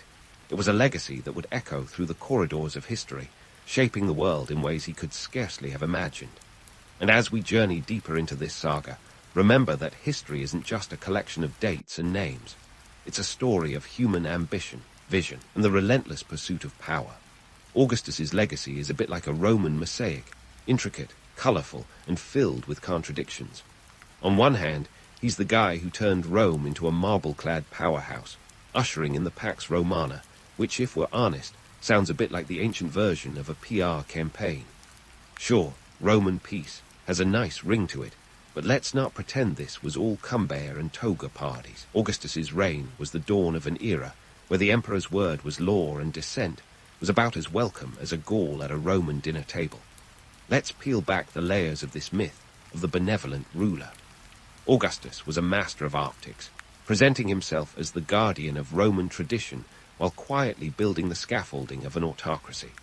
His rule was the start of a trend where emperors were seen as semi-divine figures, a tad ironic given Rome's earlier disdain for kings. Augustus, with his titles and temples, was basically the ancient world's answer to a celebrity CEO, running an empire with one hand and managing his image with the other. Economically, Augustus knew that stability was the secret source for prosperity. He reformed taxation, a move that was as unpopular then as it is now, but crucial for filling Rome's coffers. Under his watch, the empire expanded its trade networks, reaching as far as India and China. Augustus understood that a flourishing economy was the backbone of a strong empire. His policies ensured that Rome wasn't just a military juggernaut, but also an economic powerhouse, its influence stretching across continents. Politically, Augustus's legacy was the blueprint for imperial governance. He established a system where the emperor was the linchpin, surrounded by a bureaucracy that kept the gears of government turning. This was the model for future emperors, who would follow in Augustus's sandaled footsteps, some with more success than others. The Senate, once the cradle of Roman power, was reduced to a supporting role, a bit like being the bassist in a rock band where the emperor was the lead guitarist and lead singer rolled into one. But Augustus wasn't all about the politics. He was also a bit of a cultural impresario. Under his rule, Rome experienced a golden age of literature and the arts. He was a patron of poets like Virgil, who penned the Aeneid, a work that served as both epic poetry and state propaganda. Augustus understood the power of narrative, using it to knit together a sense of Roman identity and destiny. It's a reminder that culture and politics have always been bedfellows, each shaping the other in a dance as old as civilization itself. Of course, no discussion of Augustus is complete without a nod to the family drama that played out like an ancient soap opera. His marriage to Livia was the stuff of legend. She was his confidante, advisor, and possibly the world's first empress in all but name. Their union was a political powerhouse, though not without its complications. Augustus's attempts to secure a clear line of succession were thwarted by untimely deaths and political intrigue, a reminder that even emperors can't escape the whims of fate. As for the harsh realities of his rule, Augustus wasn't shy about using force to maintain order. His reign was marked by a formidable military presence and a network of spies. The Roman legions, stationed along the empire's vast borders, were both a deterrent and a statement of power. Augustus's Rome was a place where peace was maintained through strength, and rebellion was met with swift retribution. The myth of the benevolent ruler is tempered by the reality of an emperor who ruled with a firm hand. Yet, Augustus's story is also one of ironic twists. Here was a man, once a sickly youth with no apparent future, who rose to become the founder of one of history's greatest empires. His journey from obscurity to supremacy is a testament to the power of ambition, cunning, and perhaps a bit of luck. It's a narrative as compelling as any tale of rags to riches, and one that continues to fascinate us millennia later. In the end, Augustus's legacy is a complex tapestry. He was a ruler who reshaped Rome, leaving behind an empire that would endure for centuries. His reign set the stage for future emperors, each grappling with the balance of power and tradition in their own way. While his image as a benevolent ruler persists, history reminds us that Augustus was as much a product of his time as he was a shaper of it. His story is a reminder that power, in all its forms, is both a gift and a burden, a theme as relevant today as it was in ancient Rome. As we wrap up this epic journey through history, let's not forget the human element. Augustus, like all great figures, was a man of contradictions, a visionary who could be ruthless, a reformer who embraced tradition, and a leader who navigated the complexities of power with a deftness that still inspires awe. His legacy is a testament to the enduring allure of Rome, a city built on ambition, ingenuity, and the eternal quest for greatness. And as we close the chapter on Augustus, remember that history is not just about the past. It's a mirror reflecting the timeless dance of human ambition and the pursuit of power. You're standing at the edge of your village, and let me tell you, it smells a lot more like mud and less like a fairy tale. Welcome to the Middle Ages, where your daily grind is more about avoiding the latest plague than living your best life. But today, we're talking about something that puts the holy in holy cow. That's right, the medieval pilgrimage. Now, before you get that twinkle in your eye about embarking on a spiritual adventure, let's cut through the incense smoke and get real. People in the Middle Ages weren't just packing their bags and hitting the road for a bit of soul-searching. These journeys were about as grueling as a reality TV survival show, minus the cameras and the $1,000,000 prize. First off, why would anyone even consider leaving the dubious comfort of their thatched-roof village? Well, there were a few reasons, and believe me, none of them involved Instagram-worthy sunsets. Spiritually, this was your golden ticket to heaven, or so you hoped. Back in the day, the church was basically your life coach, and they had a pretty solid marketing pitch. Endure a pilgrimage, and you might just fast-track your way to eternal bliss. No pressure. But let's not ignore the medieval equivalent of social media, word of mouth. Going on a pilgrimage wasn't just a spiritual gig, It was a full-on social event. Surviving and returning from one of these journeys made you a rock star, or at least the medieval equivalent of one. You come back with stories, maybe even a relic or two, and let's be honest, the bragging rights were unmatchable. However, let's dig into the cold, hard cash side of things. Undertaking a pilgrimage was not exactly a budget-friendly endeavor. We're talking a cost of about 2 to 3 times your annual income if you were a peasant. Yeah, that's your entire life savings and then some, just to get to places like Santiago de Compostela or Jerusalem. And no, there were no GoFundMe campaigns to help you out. To add a bit more salt to the wound, we should mention the sacrifices involved. Selling your livestock, mortgaging your land, or even pawning your grandmother's heirloom spoon weren't out of the question. All just to foot the bill for this heavenly trek. For context, if you were a middle-class merchant, the cost of a pilgrimage could still set you back a hefty sum, sometimes equivalent to buying a small herd of cattle. But let's not entirely roast the idea. Pilgrimages also came with some unexpected perks.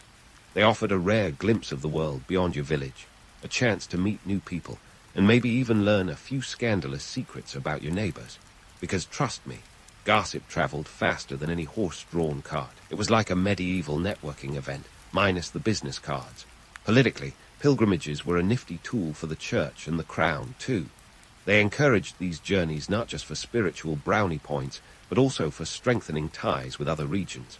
By promoting pilgrimages, they were effectively controlling the narrative, keeping the populace pious, and subtly expanding their influence. It was a win-win for those holding the power. Of course, the idea of a pilgrimage is wrapped in a romantic halo, thanks to tales from the likes of Geoffrey Chaucer. But strip away the poetic veneer, and you'll find a reality that's a bit more, shall we say, pungent. Travel was brutal. Think blisters, bandits, and the ever-present threat of illness. It wasn't a question of if you'd encounter trouble, but when. In essence, embarking on a medieval pilgrimage was a tightrope walk between spiritual aspiration and earthly hardships. It was a gamble with your life and your savings, all for the chance to gain divine favor and maybe a few new friends along the way. So next time you're tempted by the allure of a journey back in time, remember, medieval pilgrimages were less about the destination and more about surviving the journey itself. And let's face it, you probably wouldn't last a day. Now, speaking of surviving the journey, let's dive into the logistical horror show that was medieval travel. Picture this. You're setting off on your grand pilgrimage, and instead of tapping away on Google Maps, you've got a hand-drawn map that looks more like a child's doodle than a reliable navigation tool. These maps were often more conceptual art than cartographic science, featuring landmarks that may or may not still exist, or ever have existed. Forget straight roads and clear paths. You're dealing with a tangled mess of dirt tracks and unmarked trails, and those handy road signs, non-existent. Instead, you might rely on a handful of local tales about the road ahead, tales that change with each village you pass through. What's more, if you thought asking for directions today is a gamble, just imagine trying to decipher directions in a dozen different dialects and languages. It's like a never-ending episode of Lost in translation, only with more mud and fewer laughs. And let's not ignore the dangers that lurked around every corner. Your journey wasn't just about spiritual enlightenment, it was about keeping your head and your coin purse intact. Bandits were the medieval version of highway robbers, and they didn't care if you were on a holy mission or a pub crawl. People were often robbed blind or worse, which is why many pilgrims traveled in groups, hoping that strength in numbers would deter these medieval muggers. Spoiler alert, it didn't always work. Travel itself was a painstaking process. On foot, you'd cover about 15 to 20 miles a day if you were lucky, and that's assuming you weren't held up by bad weather, illness, or a particularly enticing roadside tavern. For context, that's roughly the distance of a modern marathon every day, but without the cheering crowds, energy gels, or fancy running shoes. Instead, your feet are wrapped in thin leather or cloth, and blisters are just a part of the daily grind. And let's not even get started on the medieval version of a raincoat, pretty much just a soggy cloak that did little to keep you dry. The time it took to complete a pilgrimage was nothing short of epic. A trip to Santiago de Compostela from Paris could take anywhere from 3 months to a year, depending on your speed and the number of times you got sidetracked or lost. The idea of a quick pilgrimage was as mythical as a unicorn. Even the most straightforward routes were fraught with delays and detours. And if you were heading to Jerusalem, well, you might as well have kissed a couple of years goodbye. Packing for such an expedition was another headache entirely. You couldn't just toss your essentials into a backpack and call it a day. Pilgrims had to be strategic about what to bring, balancing the need for provisions with the limitations of what they could physically carry. Think dried meats, hard bread, and maybe a flask of wine if you were lucky, or clever enough to smuggle some in. Forget about comfy clothes. You'd be in the same few outfits the entire trip, hoping the grime didn't become a permanent feature. And let's not forget the wildlife. While today's travelers worry about mosquitoes and the occasional stray dog, medieval pilgrims had to contend with wolves, bears, and the odd wild boar. Not exactly the kind of travel companions you'd want on your spiritual journey. These animals weren't just nuisances. They were genuine threats that could turn a pleasant walk in the woods into a life-or-death sprint. In essence, the medieval pilgrimage was less about the destination and more about the survival of the fittest, or at least the most determined. Yet despite the chaos and peril, these journeys held an undeniable allure. The mixture of danger, adventure, and spiritual promise was a potent cocktail that drew people in, much like a thrilling but terrifying roller coaster ride. So, while the romantic legends of these pilgrimages might suggest a noble quest, the reality was a test of endurance, luck, and sheer willpower. In the end, embarking on a pilgrimage was as much a leap of faith as any religious act. It was about stepping into the unknown, armed with little more than hope and a prayer. And while the romantic tales of old paint these journeys in a rosy light, the truth was often much grittier. But hey, who doesn't love a good story filled with danger, intrigue, and the promise of redemption, especially when it's someone else doing the walking? Now, let's switch gears and delve into the not-so-glamorous world of medieval accommodations. Because once you managed to survive a day of hoofing it through the wilderness, you needed a place to crash, right? Well, don't get too comfortable. We're about to dispel any quaint visions you might have of cozy inns and warm welcomes. Instead, prepare yourself for an experience more akin to a medieval version of a dodgy hostel stay. First off, let's talk inns. If you're picturing a charming roadside inn straight out of a fantasy novel, think again. The reality was more like a medieval airbnb with questionable hygiene standards. Inns were few and far between, and when you did find one, it was often an overcrowded, noisy affair. Imagine cramming into a single room with a dozen other travelers, all of whom probably hadn't bathed in weeks, if not months. Privacy, forget it. Personal space, dream on. And if you were hoping for a hot meal and a comfy bed, brace yourself for disappointment. The menu was often limited to whatever leftovers the innkeeper could scrape together, and the bed was usually a straw mattress that had seen better days, likely shared with a few unwelcome critters. Yes, bedbugs were practically a given, and rats were regular roommates. If you were lucky, the inn might have fresh straw. Otherwise, expect something that resembled a haystack that had been through a hurricane. Now, monasteries, those bastions of peace and piety, offered another lodging option. But before you start envisioning a serene stay filled with Gregorian chants and monk-brewed beer, let's set the record straight. Monasteries were indeed a step up from the average inn, but they were not exactly five-star resorts. While monks were generally more hospitable than innkeepers, their accommodations were Spartan at best. Think stone floors, wooden benches, and maybe a thin blanket if you were lucky. The real kicker, though, was the schedule. Monastic life was rigid, and guests were expected to follow the same daily routine as the monks. That meant early morning prayers and meals that were more about sustenance than enjoyment. Oh, and don't even think about sleeping in. The bells would ensure you were up at the crack of dawn, whether you liked it or not. But hey, at least you got some spiritual brownie points for your trouble. Now, let's address the elephant, or rather, the plague rat in the room, disease. Medieval Europe was not exactly a bastion of public health, and accommodations were prime breeding grounds for all sorts of nasty ailments. We're talking everything from the common cold to the kind of diseases that made you wish you'd stayed home. Hygiene was a foreign concept to most, and with so many people packed into tight spaces, illnesses spread faster than a medieval rumor. And if the threat of disease wasn't enough to keep you up at night, there was always the risk of theft. Inns and monasteries didn't come equipped with security systems or even locks on the doors. Pilgrims often slept with their belongings tucked under their heads or tucked into their belts, hoping that would be enough to deter any sticky-fingered fellow traveler. Spoiler, it often wasn't. Theft was rampant, and trusting a stranger with your belongings was about as safe as handing your wallet to a pickpocket. Of course, these communal sleeping arrangements did have one upside, the potential for camaraderie. After all, nothing quite bonds people like sharing a miserable experience. But let's not romanticize it too much. The notion of pilgrims banding together in harmonious fellowship is about as accurate as a medieval map. Sure, you might make a friend or two along the way, but just as likely, you'd end up bickering over who snores the loudest or who hogged the blanket. So, while the idea of a medieval pilgrimage might conjure images of noble quests and spiritual enlightenment, the reality was often more about surviving the night in whatever accommodations you could find.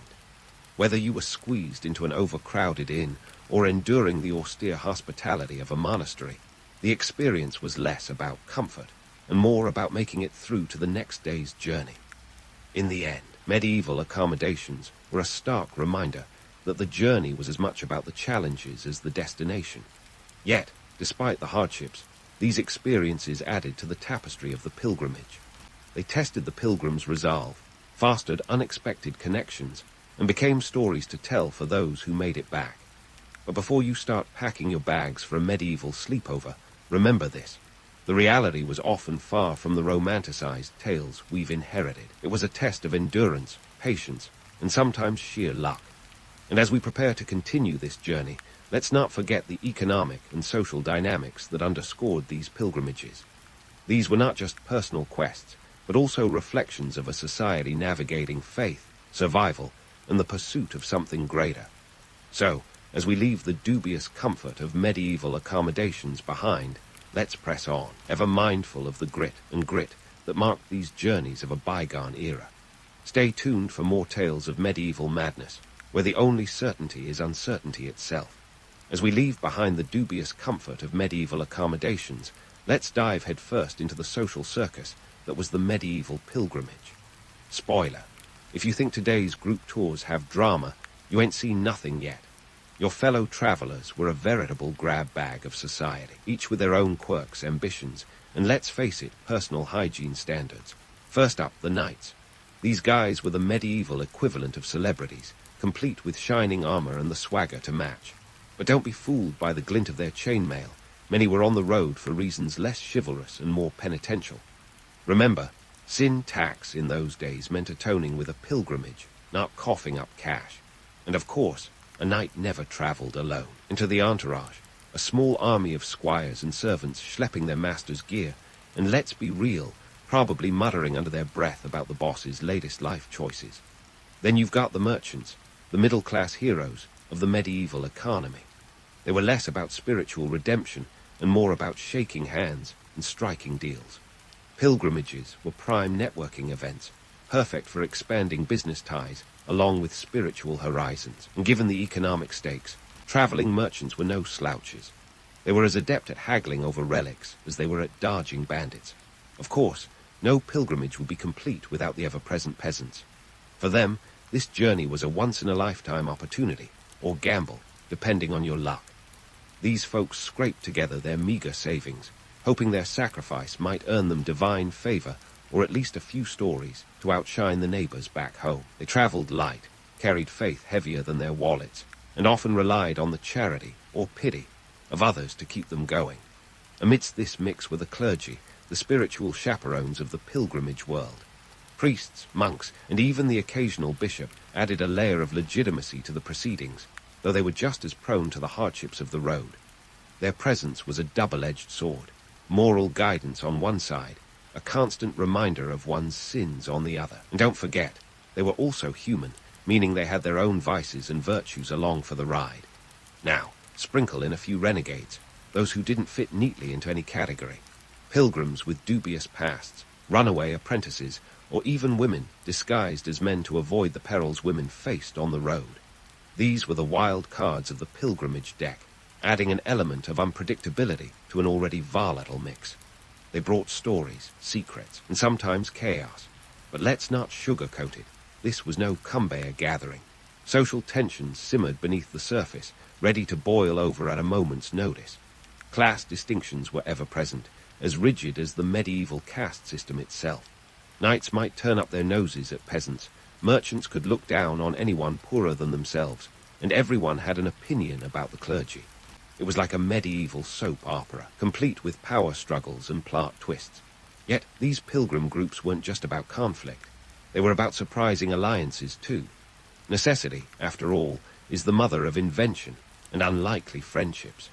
The shared hardships of the road could break down social barriers faster than a siege tower at the gates of a medieval castle. A knight might find himself indebted to a peasant who knew the local flora's healing properties. A merchant could find common ground with a monk over a shared disdain for bandits. Even the most unlikely pairs could find themselves sharing bread, stories, or even protection from the dangers that lurked in the shadows.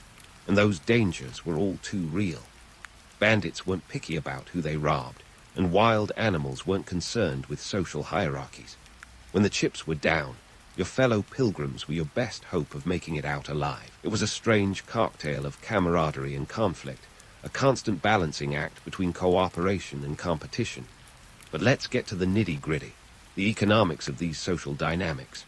Traveling with a group wasn't just about safety in numbers. It was about pooling resources. Food, water, and shelter were scarce commodities on the road, and sharing them was both a necessity and a bargaining chip. If you were lucky enough to have a bit of coin or a particularly useful skill, you could find yourself in a better spot than you might have expected. The social fabric of pilgrimage groups was a tapestry woven from threads of desperation, hope, and necessity. Every interaction was a negotiation, a dance of give and take where the stakes were as high as the heavens themselves. And while the legends often paint these journeys as noble quests filled with divine purpose, the reality was a bit more, shall we say, down to earth. In essence, the social dynamics of the medieval pilgrimage were as complex and unpredictable as the journey itself. They reflected a society grappling with its own rigid structures and the human penchant for connection amidst adversity. As much as these pilgrimages were about reaching a sacred destination, they were also about navigating the intricate web of relationships that formed along the way. So, as we continue this trek through the annals of medieval madness, keep in mind the ever-shifting alliances and tensions that made up the pilgrim's world. It was a journey as much about the people as the places, a lesson in human nature and the eternal quest for something greater. And while we haven't quite reached our destination yet, the road ahead promises even more tales of adventure, intrigue, and the unpredictable nature of humanity itself. Stay tuned, for the story is far from over. As the dust settles on the social carnival of your medieval pilgrimage, you finally catch a glimpse of your destination. Whether it's the towering spires of Canterbury or the sun-dappled streets leading to Santiago de Compostela, the end is in sight. But don't start uncorking the celebratory mead just yet. There's more to this arrival than a simple hallelujah moment. After weeks or months of trudging through mud, muck, and medieval mayhem, the sight of your journey's end is nothing short of miraculous or exhausting, depending on how many blisters you've accumulated. But reaching the finish line isn't just about getting there. It's about what you do once you arrive. And no, it doesn't involve a medieval version of a selfie stick. First things first, rituals. The medieval arrival was a ceremony in itself, with a series of rites that would make even the most seasoned traveler pause for a moment of reverence. Take Santiago de Compostela, for instance. Pilgrims who managed to drag themselves across the Pyrenees and Spanish plains would shuffle into the great cathedral, finally face to face with the shrine of St. James. But before you could kick back and soak it all in, there was the little matter of the abrazo al apostol, or the hug of the apostle, a gesture that involved hugging a statue of St. James. And while that might sound warm and fuzzy, remember, you're sharing this experience with a gaggle of equally grimy pilgrims, all vying for their moment of divine connection. Speaking of connections, let's talk relics.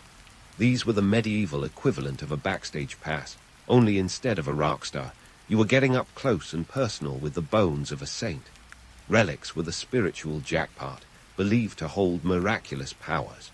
In Canterbury, it was all about Thomas Becket, the martyred archbishop whose shrine drew pilgrims from across Europe. These relics weren't just pieces of bone or cloth. They were conduits of divine energy, and touching them was thought to bring blessings, heal sickness, or even grant absolution for sins. And if you're wondering if there was a price tag attached to these holy experiences, well, let's just say the church knew a thing or two about monetizing faith. Now, let's debunk the idea that arriving at your destination was the happily ever after moment. Sure, you'd made it, but you weren't exactly booking a one-way ticket to eternal peace. The journey back home was just as perilous, if not more so. You see, after emptying your purse on the way there, the return trip was often done on a shoestring budget, or barefoot if your shoes didn't survive the first leg. And while you might have thought you were now a seasoned traveler, the roads were as unforgiving on your way back. Not to mention, the spiritual high you felt upon arrival could wear off faster than the medieval equivalent of a sugar rush. After the initial euphoria of standing in a sacred space, reality would come crashing down like a poorly built thatched roof. You'd still have to face the same bandits, the same unpredictable weather, and the same questionable inns. Only now, you were doing it with the weight of a few relics and maybe a bit of enlightenment in your satchel. But why endure this spiritual marathon in the first place? It wasn't just about ticking a box on your medieval bucket list. Sure, there was the hope of divine favor, but the pilgrimage was also a pilgrimage of status. Returning home with tales of your travels offered more than just bragging rights. It bestowed upon you a kind of social currency. You'd be the toast of the village, a living testament to faith and fortitude. And let's face it, the medieval life didn't offer many opportunities for self-improvement or adventure. Economically speaking, the pilgrimage was a two-way street. Towns and cities along these routes thrived on the influx of travelers. Inns, taverns, and markets all capitalized on this foot traffic, and relics themselves became a booming industry. The church, ever the savvy operator, knew how to keep the faithful and their donations flowing. A pilgrimage didn't just serve the individual, it sustained entire economies. But let's not kid ourselves about the romanticized notion of the medieval pilgrim. These journeys were as much about survival and grit as they were about spiritual redemption. The reality was a cacophony of mud, hardship, and human endurance. Yet, amidst the chaos, there was something undeniably compelling about setting out on a journey with nothing but faith and a few coins to your name. It was a testament to the human spirit, a narrative as old as time itself, seeking meaning amidst the madness. So, as we draw this medieval saga to a close, let's take a moment to appreciate the sheer audacity of those who walked these ancient paths. They were driven by a complex mix of fear, faith, and the yearning for something greater than themselves. And while the journey was fraught with challenges, it was also where stories were born, alliances were forged, and history was written one blistered step at a time. In the end, the medieval pilgrimage was a microcosm of the human experience, a journey defined not just by the destination, but by the travelers who dared to embark upon it. It was a pilgrimage through the best and worst of what life had to offer, a dance between danger and divine promise, and a reminder that sometimes the journey is just as significant as the place it takes you. And while our modern travels might be cushioned by technology and comfort, there's something timeless about the call of the road, the allure of the unknown, and the promise of discovery that still resonates today. Your eyelids flutter open to the first blush of dawn, the horizon painted with pinks and golds. Welcome to your day in ancient Egypt, where the Nile is more than just a river. It's the lifeblood coursing through the veins of the entire civilization. Forget your modern espresso machine. Here, the day begins with the sun's first rays bouncing off the river's surface, signaling the start of work. As you stretch and yawn, let's kick things off with the Nile's annual flood cycle, or as the Egyptians called it, the inundation. This wasn't just a weather event, it was the cornerstone of life and agriculture. Each June, like clockwork, the river would swell and spill over its banks, thanks to the heavy rains in the Ethiopian highlands. By September, it would recede, leaving behind a rich layer of silt. This mud wasn't just any mud.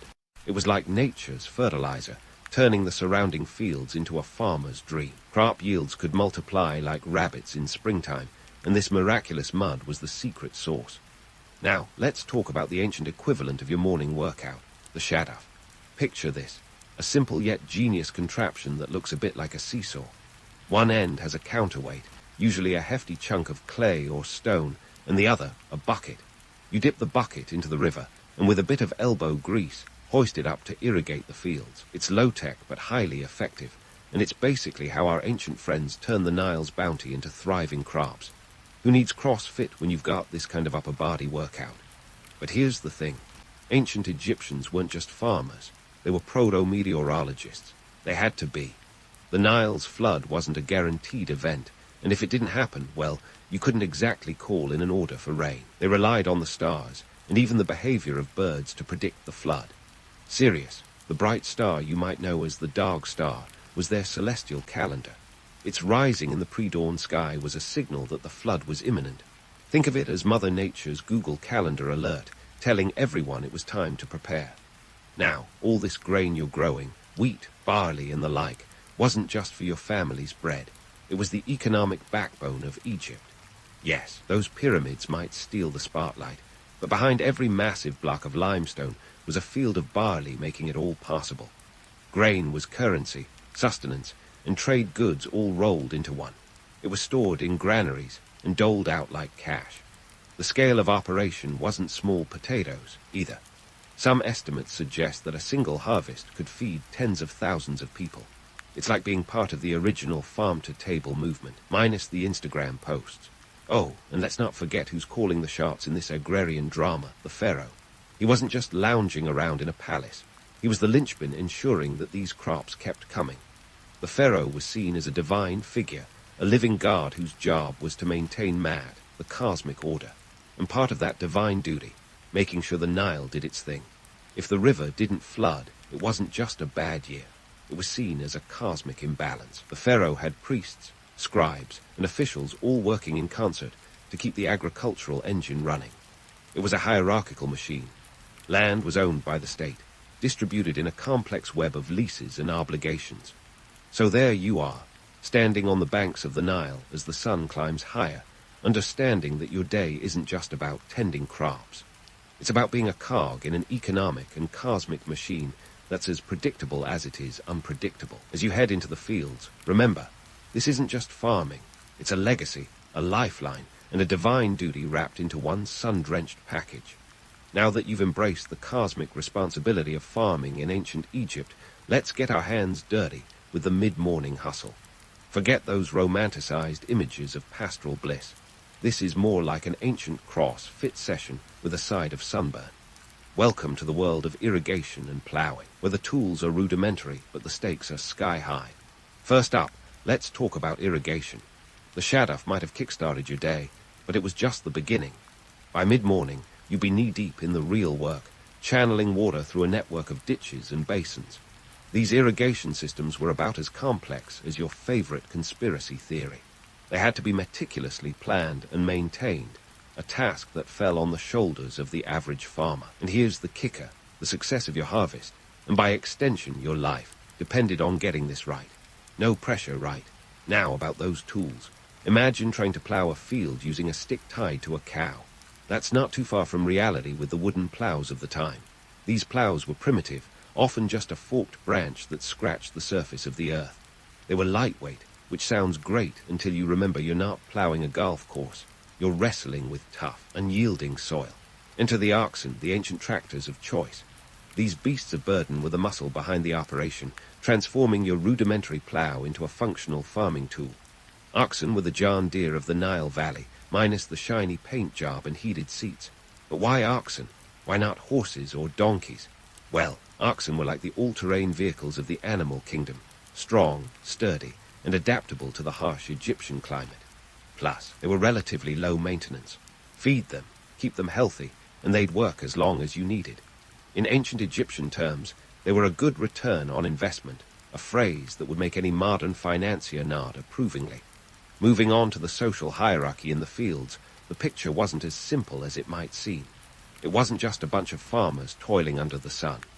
No, this was a microcosm of Egyptian society, complete with its own pecking order. At the top, you had the landowners and the overseers. These guys weren't out there breaking their backs. They were the managerial class, ensuring everyone else was pulling their weight. Enter the scribes. If you think they were just diary keepers in flowing robes, think again. These were the spreadsheet specialists of the ancient world, armed with reed pens and papyrus scrolls instead of laptops. They recorded everything from crop yields to labor distribution, wielding their styluses with the precision of a seasoned accountant. In a world without Excel, their meticulous records were crucial for planning and taxation. Every grain harvested was accounted for, tallied up, and reported back to the powers that be. Forget about fudging the numbers or skipping out on taxes. The scribes had your number and your harvest, down to the last kernel. The laborers, meanwhile, were the unsung heroes of this epic. Their work was relentless, but make no mistake, they were vital cogs in the vast machinery of Egyptian agriculture. They tilled the soil, planted the seeds, and harvested the crops, all while under the watchful eyes of overseers and scribes. Their toil turned the pharaoh's divine duty into a tangible reality, as indispensable as the Nile itself. While we're at it, let's debunk a myth or two. We've all seen images of Egyptian farmers serenely harvesting wheat under a cloudless sky. The truth, farming was backbreaking, sun-scorched labor that would make even the most dedicated gym-goer throw in the towel.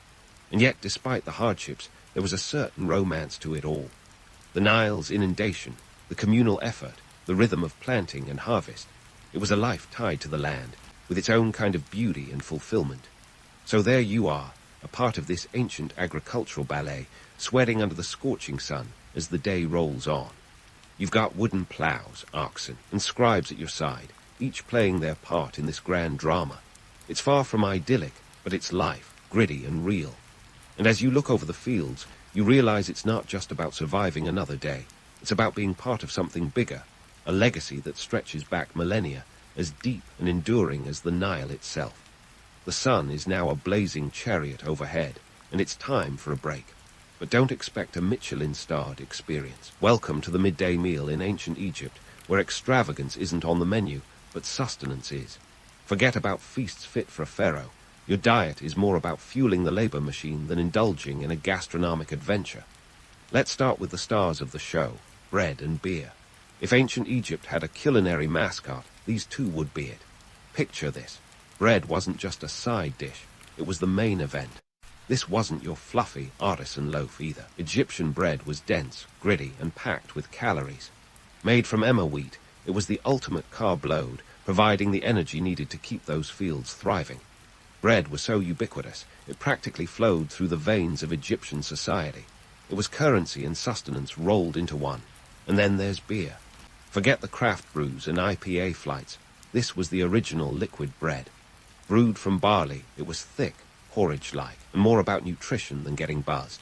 The ancient Egyptians weren't looking to party. They needed a drink that could double as a meal. Beer was a staple, consumed daily by everyone from the lowest laborer to the highest official. And here's a fun fact. Beer and bread weren't just food, they were wages. You get paid in loaves and brews, making every sip and bite a literal taste of your hard-earned labor. Now, let's debunk a myth or two about Egyptian health. Sure, those hieroglyphs show lean, muscular figures, but the reality was far grittier. With a diet heavy in carbs and low in variety, ancient Egyptians faced their fair share of health issues. Dental problems were rampant, thanks to the sand and grit that found its way into their bread. Imagine chewing on a loaf and getting an unintended sandpaper treatment for your teeth. Not exactly the spa day experience. And let's talk about malnutrition. Despite the caloric intake, the lack of diversity in the diet meant vitamin deficiencies were common. It's a bit like living on a diet of nothing but pasta and beer, not exactly balanced. Yet, even with these challenges, the Egyptian diet was remarkably effective at keeping folks going, fueling the labor-intensive lifestyle required by their agricultural world. But here's the thing. Even with all these health hurdles, Egyptians were no strangers to the concept of wellness. They had an extensive knowledge of medicinal plants and practices, some of which are still in use today. The Ebers Papyrus, one of the oldest medical documents known, is a testament to their advanced understanding of medicine. It's like flipping through a prehistoric WebMD, listing treatments for everything from hemorrhoids to hair loss. They even knew about the benefits of honey as an antiseptic. Sweet, right. However, romantic notion of Egyptians as health gurus is another myth to bust. Sure, they had their herbal remedies, but life expectancy wasn't exactly something to brag about. Most Egyptians didn't live past their 30s, thanks to a mix of disease, harsh labor, and those aforementioned dental disasters. It's a reminder that while they might have been ahead of their time in some ways, they were still very much a product of their challenging environment. As you sit down to your midday meal, you're not just eating, you're participating in a tradition that's as ancient as the pyramids themselves. Each bite of bread and sip of beer connects you to a civilization that, despite its flaws, managed to thrive in a harsh landscape. It's not glamorous, it's not indulgent, but it's real, and it's enough to keep you going as the sun begins its slow descent. So, while the midday sun casts long shadows across the Nile, you take this moment to rest and refuel before diving back into the fields. You're not dining in luxury, but you're part of a legacy that's as enduring as the sand beneath your feet. It's a life of grit and grind, tied to the land and to each other, where every meal is a reminder of the forces that shape this ancient world. The afternoon awaits, and with it, the continuation of a story that's as vast and enduring as history itself. As the sun begins its gentle arc toward the horizon, you rise from your midday rest, ready to dive into the afternoon's main event, the harvest. If the morning was all about prepping the stage, the afternoon is where the curtain rises on this grand agricultural performance. So, roll up your metaphorical sleeves. It's time to get your hands dirty. Harvest time in ancient Egypt was more than just manual labor. It was the Super Bowl of the farming calendar, minus the commercials and halftime show. This was a community affair, a chance for everyone to come together and reap the rewards of their hard work. Picture the fields buzzing with activity, men and women cutting down crops with sickles, the air thick with the smell of fresh grain and the chatter of voices. It's like a rural symphony, each swing of the sickle a note in the melody of the harvest. But let's cut through the romantic haze, shall we? Harvesting wheat and barley wasn't all sunshine and rainbows. It was backbreaking work, requiring precision and speed. A single misstep could mean trampling precious grain into the mud. And don't even get started on the heat. Egyptian summers could make a furnace feel like a cool breeze. You're not just sweating for fun. You're racing against time to gather the bounty before the sun disappears and the Nile floods again. Here's where the community aspect really shines. Harvesting was a collective effort, a chance for families, friends, and neighbors to come together. It wasn't just about getting the job done. It was about bonding, storytelling, and yes, a bit of friendly competition. Who could gather the most stalks? Who was the fastest with the sickle? It was a blend of hard work and socializing, where laughter mixed with the occasional grunt of exertion. And let's not forget about threshing, the not-so-glamorous step of separating grain from chaff. Imagine manually beating the harvested stalks against a hard surface, or using oxen to trample them. Yes, those all-terrain oxen we met earlier. It sounds tedious, and it was. But it was also crucial. Without it, you'd be left with a pile of unusable straw. So, into the threshing pits you'd go, working alongside your community, taking turns with the flail or guiding the oxen. It was mundane but essential, a reminder that even the most tedious tasks have their place in the grand scheme of things. Once the grain was separated, it was time for winnowing. Picture tossing the mixture into the air, letting the wind carry away the lighter chaff. It's an ancient form of quality control, nature's own sieve, and another moment where teamwork and patience paid off. You're not just cleaning up, you're ensuring the grain is ready for storage and future use. It's a delicate balance of skill and timing, a dance with the elements themselves. Now, about those taxes and offerings. Here's the hard truth. The fruits of your labor didn't all go into your own granary. A significant portion was earmarked for taxes and religious offerings. Sorry, but the taxman cometh, and in ancient Egypt he took his share in grain. The state had a voracious appetite, and you didn't really have a say in it. Taxes were a non-negotiable part of life, a way to keep the wheels of the state turning and the granaries full. Pharaoh wasn't just a figurehead. He was the linchpin of this vast agricultural machine, and feeding it was part of the cosmic order, or mad, as they called it. Speaking of the divine, offerings to the gods were just as crucial. The gods were believed to control the elements, rain, sun, flood, and keeping them appeased was a matter of survival. Offering grain was both a gesture of gratitude and a plea for continued favor. It was less about personal belief and more about collective survival. In a world where nature's whims could spell disaster, a little divine insurance was considered wise. So there you are, knee-deep in the harvest, navigating the complexities of communal labor, taxation, and divine duty. It's a reminder that even in the ancient world, nothing came without its cost. You weren't just farming. You were participating in a system that was as much about survival as it was about sustenance. But let's not get too bogged down in the seriousness of it all. The harvest was also a time for celebration. As the sun dipped lower, casting long shadows over the fields, the air would come alive with the sound of music and laughter. It was time to unwind, to share stories, and to reflect on the year's work. There might be a feast, modest by modern standards, but rich with meaning. Bread, beer, and perhaps a bit of meat if you were lucky. It was a chance to enjoy the fruits of your labor, to connect with your community, and to give thanks for the bounty gathered. So, as you stand there, watching the sun sink behind the horizon, you're part of a cycle that's as old as the land itself. It's not just about the grain in your hand. It's about the connections forged, the lessons learned, and the legacy continued. You've been through the sweat and toil, the laughter and camaraderie, and now, as the evening cools, you find a moment of peace in the knowledge that you're part of something bigger, something enduring. The harvest isn't just the end of a season. It's a promise of what's to come, a testament to the resilience of a people bound to their land and their history. And as you head home, the stars beginning to twinkle overhead, you carry with you the stories of the day, ready to be shared under the night sky. The stars overhead mirror the twinkling lights of ancient campfires, and as you stroll back from the fields, it's time to reflect on just how deep the roots of Egyptian agriculture really go. Farming wasn't just about putting bread on the table.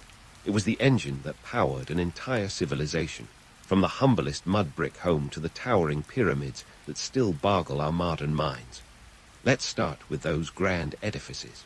The pyramids might look like the ultimate vanity project, but they were really a testament to agricultural success. Here's the deal. When your fields yield plenty, you can feed not just your family, but armies of workers. Without the Nile's generous bounty, those iconic structures might have ended up as a Pinterest fail of epic proportions. Each stone block was paid for in grain, and each laborer fueled by bread and beer, creating a literal pyramid scheme where the payoff was a stairway to the stars. And let's take a moment to tip our hats to the calendar, the quiet hero in this agricultural epic. While today we might curse our Google Cal alerts, the ancient Egyptians were setting a celestial agenda. Their calendar was a masterstroke, largely informed by their farming cycles. The year was divided into 3 seasons: Akhet, flooding; Peret, growing; and Shemu, harvest, each perfectly aligned with the agricultural rhythm. It was a system as solid as a pharaoh's ego, ensuring every planting and harvest was meticulously timed. Speaking of timing, let's consider religion. The Nile's ebb and flow didn't just dictate when to sow and reap. It wove itself into the spiritual fabric of the land. The gods were as much a part of the harvest as the farmers themselves. Osiris, the god of the afterlife, was also the god of regeneration and fertility, a dual role that echoed the cycle of crops. In fact, the myth of Osiris's death and rebirth was more than a tale of divine drama. It was the cosmic version of the harvest cycle, out with the old, in with the new. But let's not sugarcoat it. The life of a farmer wasn't all divine blessings and celestial calendars. Romanticized depictions of pastoral bliss omit the gritty reality. Imagine spending your life bound to the whims of the Nile and the bureaucracy of the state, where a failed harvest meant more than an empty plate. It could spell disaster. Taxes weren't just a modern headache. They were an ancient affliction, with the state demanding its cut of your hard-earned grain regardless of how the season fared. And while we're myth-busting, let's tackle that picture-perfect image of the healthy Egyptian farmer. Those idyllic artworks lie through their hieroglyphic teeth. The truth: farmers were often malnourished, with lifespans shorter than a pharaoh's patience with a wayward official. And yet, despite the challenges, Egyptian agriculture left an indelible mark on history. It was the bedrock of one of the ancient world's most enduring civilizations. The legacy of these farmers isn't just measured in the stone monuments they helped build, but in the very foundations of organized agriculture. They laid down the blueprint for sustainable farming, creating irrigation systems and crop rotations that we're still cribbing off today. As the night deepens, consider the symbiotic relationship between the Egyptian farmer and their land. It was as much about survival as it was about stewardship. The farmers were custodians of the Nile's gifts, their lives intertwined with the river's rhythms in a dance as old as time. It's a reminder that while the tools and methods may have evolved, the essential relationship between humans and the land remains timeless. So, as you drift off under the vast Egyptian sky, remember that the story of these ancient farmers is not just a tale of toil and tenacity. It's a saga of resilience, innovation, and the enduring spirit of people who turned river mud into gold.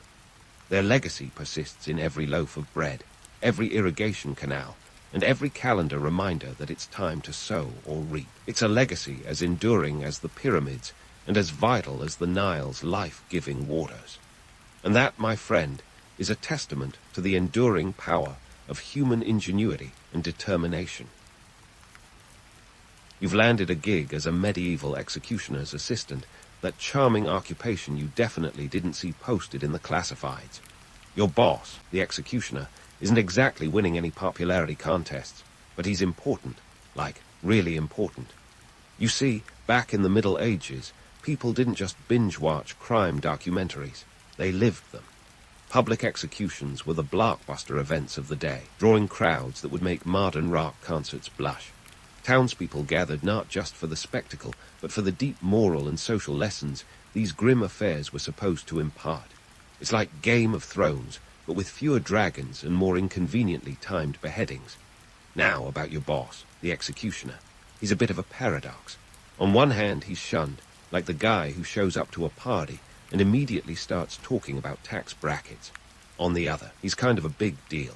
Imagine being the one with the power to decide when the axe falls. Yet the executioner was often a social pariah, living on the fringes of society. People needed him, but didn't really want to hang out with him. He was like that vital app on your phone that you can't delete, but you really wish you could. As his assistant, you're not exactly basking in glory either. Let's face it, you probably didn't choose this career path. Maybe you inherited it. Medieval nepotism was a thing. Or perhaps you were a prisoner given a choice. Help the executioner or become intimately acquainted with his tools. Not much of a choice, right? Speaking of tools, ever wonder about the economics of execution? Turns out, these grim affairs weren't just about justice. They were also about cold, hard cash. A hanging, for example, could cost the town a tidy sum. The rope alone might set you back a few pence, not to mention the wages of the executioner.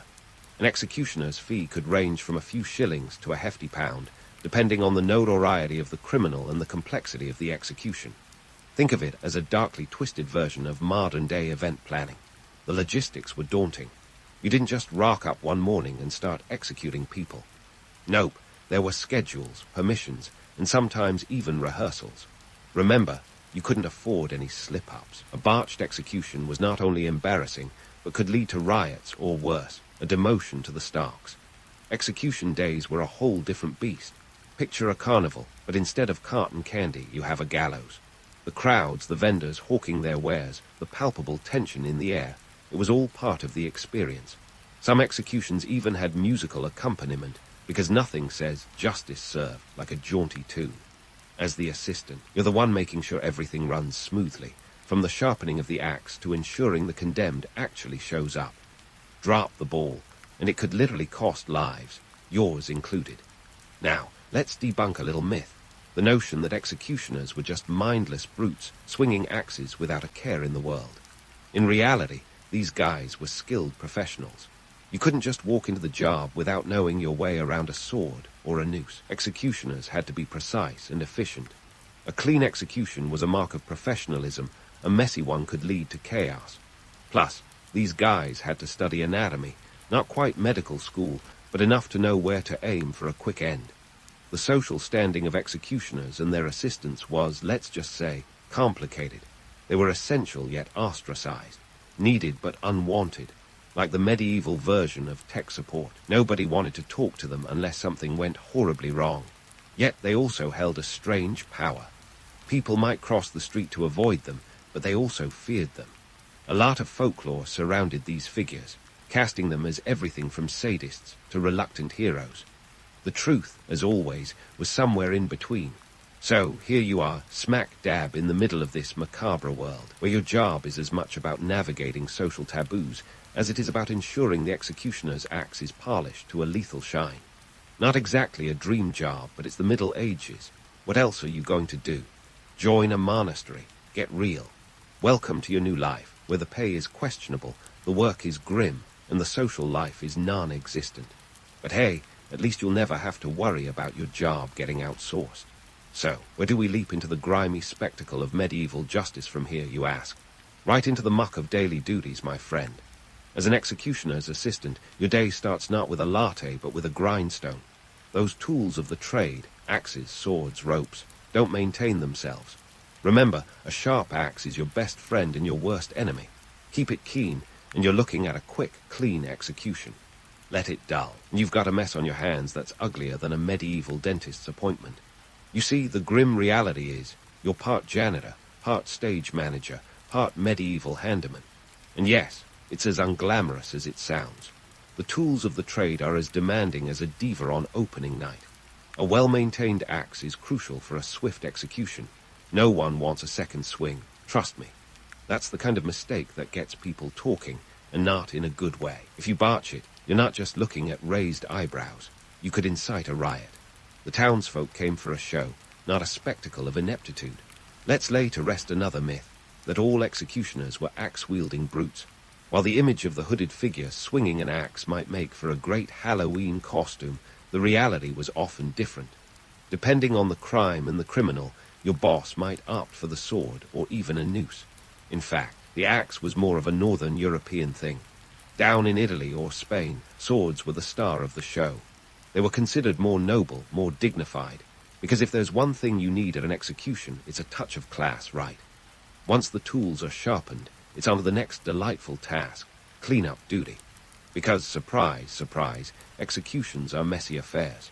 Let's just say that if you're squeamish, you've chosen the wrong career path. Cleaning up after an execution is like medieval spring cleaning, but with more bodily fluids.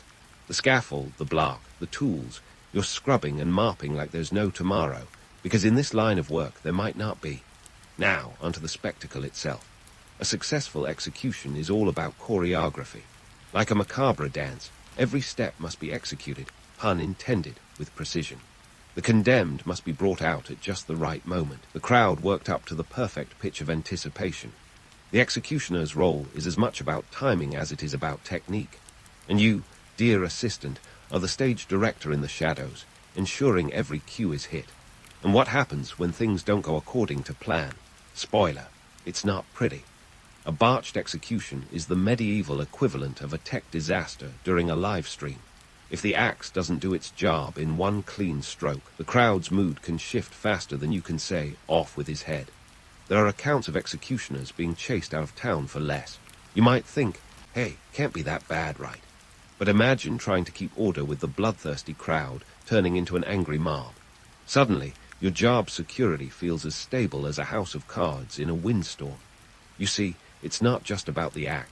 It's about maintaining the social order. Executions were public theater with a purpose. They were meant to reinforce the power of the law, to show that crime didn't pay. If the executioner flubbed his lines, the whole performance fell apart. It's a delicate balance of fear and fascination, and you're the unsung hero behind the curtain, making sure the show goes on. Let's talk economics for a second.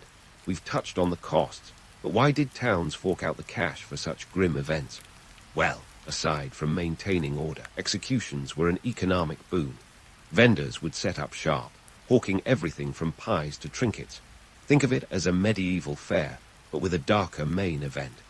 The crowd brought money into the town, filling the coffers in a way that no regular market day could. It was capitalism with a side of capital punishment. So, as the assistant, you're not just maintaining tools and cleaning up.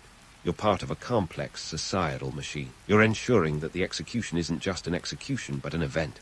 It's a strange existence, caught between the mundane and the macabre. Your role is pivotal, yet you're invisible, unless something goes wrong. The harsh reality is, there's no glamour in this job, no glory. You're a cog in the wheel, essential yet easily replaced. The public may not know your name, but they rely on your competence. They trust that you'll keep the gears turning smoothly, that you'll ensure the grim dance of death proceeds without a hitch. It's a thankless task, but someone's got to do it. And today, that someone is you. In the end, the life of an executioner's assistant is a balancing act of precision and discretion. You're the unsung puppet master, the backstage crew in a theater of mortality. It's a job that leaves you with blood on your hands and a chill in your soul. And yet, in the twisted tapestry of medieval life, your role is as vital as any knight or noble. You may not be celebrated, but your impact is undeniable. Welcome to the bizarre, brutal world of medieval justice. It's a dirty job, but hey, at least you'll never run out of stories to tell, if you live to tell them. Now, let's peel back the layers of the executioner's assistant's psyche, shall we? Because, believe it or not, juggling heads wasn't just about physical dexterity. It took a mental toll that would make even the toughest medieval warrior flinch. Imagine waking up every morning knowing your day involves orchestrating the ultimate final goodbye. It's not exactly a recipe for mental well-being, and medieval folks weren't exactly booking appointments with therapists.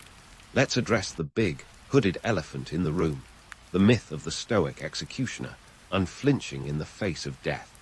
Sure, it makes for a great fireside tale, but the reality was far more complex. These guys weren't made of stone, they were human, and that meant dealing with a cocktail of stress, guilt, and societal judgment. The romantic notion of the unfeeling executioner is more of a bedtime story than a historical fact. So, how did they cope? Well, medieval executioners and their assistants had their own coping mechanisms, albeit primitive by modern standards. Some turned to religion, seeking solace in the belief that they were merely instruments of divine justice. After all, when you're swinging an axe for a living, thinking of yourself as God's middleman can help you sleep at night. Others found comfort in community. Believe it or not, executioners sometimes formed their own subcultures, bonding over shared experiences. It's like a medieval support group, but instead of venting about office politics, you're discussing the best way to clean a bloodstain off your tunic. But let's not sugarcoat it. Many turned to the bottle. Alcohol was the medieval equivalent of an emotional support animal. It numbed the senses, and if you were lucky, helped you forget the sight of wide-eyed prisoners for at least a few hours. Historical records, like those from the infamous executioner Franz Schmidt of 16th century Nuremberg, show that even seasoned executioners kept detailed diaries, perhaps as a way to process their grim work. Schmidt, in particular, documented over 300 executions, giving us a glimpse into the mind of a man tasked with the unthinkable. Society's view of executioners didn't help matters. These guys were stigmatized, seen as necessary evils. You know that neighbor whose music is always too loud, but you can't complain because they also bring your packages inside when you're not home. That's an executioner's social status in a nutshell. They were tolerated, even respected in a twisted way, but never truly accepted. They could attend church, but often found themselves seated in the back, a reminder that their presence was both essential and uncomfortable. The stigma extended beyond the executioner to the assistant, too. You were guilty by association, the Robin to their Batman, minus the cool gadgets and heroic acclaim.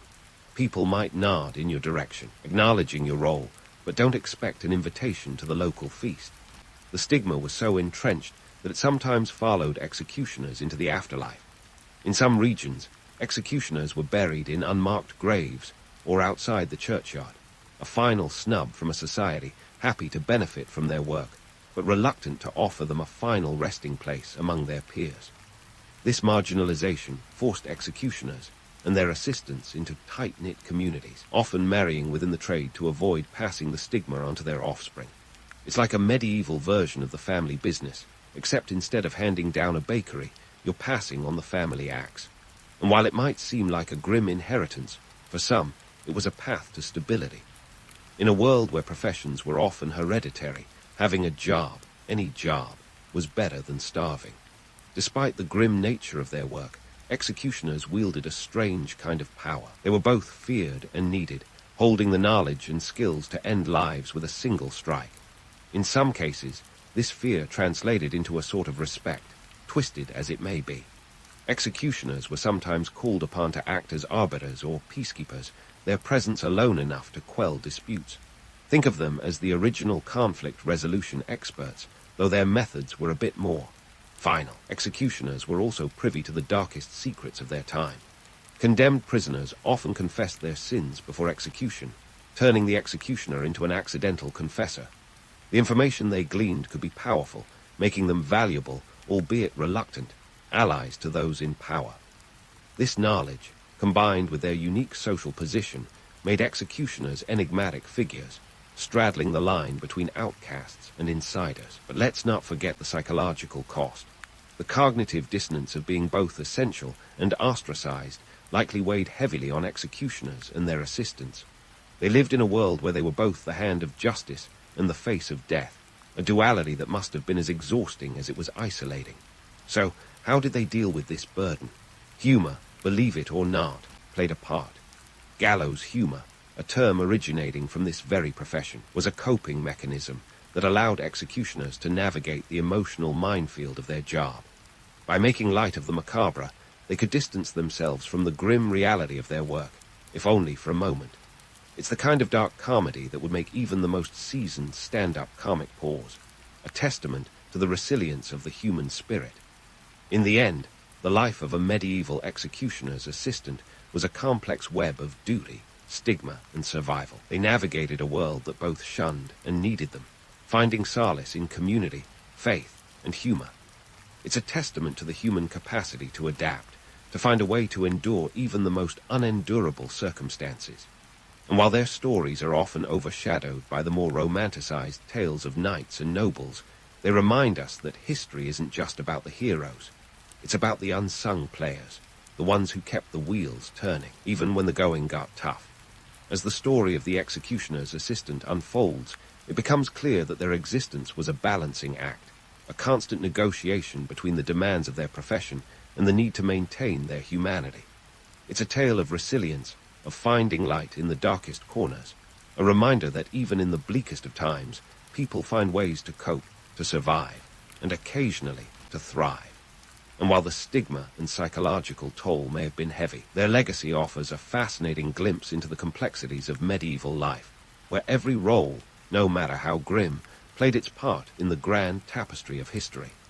Stay tuned as we delve deeper into the intricacies of medieval justice, exploring the broader societal implications and the surprising ways this grim profession shaped the world around it.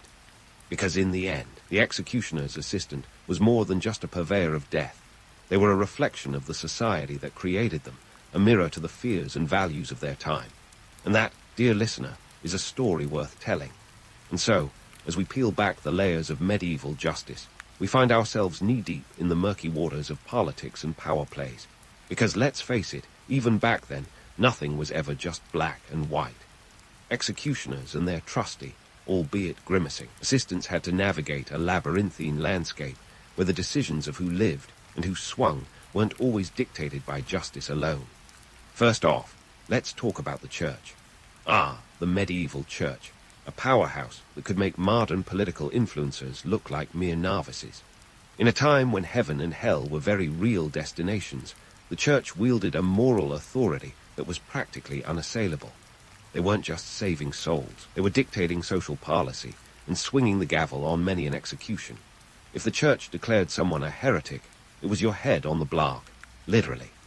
These religious decrees meant that executioners often found themselves carrying out sentences that were as much about spiritual salvation or damnation as they were about earthly justice. But here's the kicker.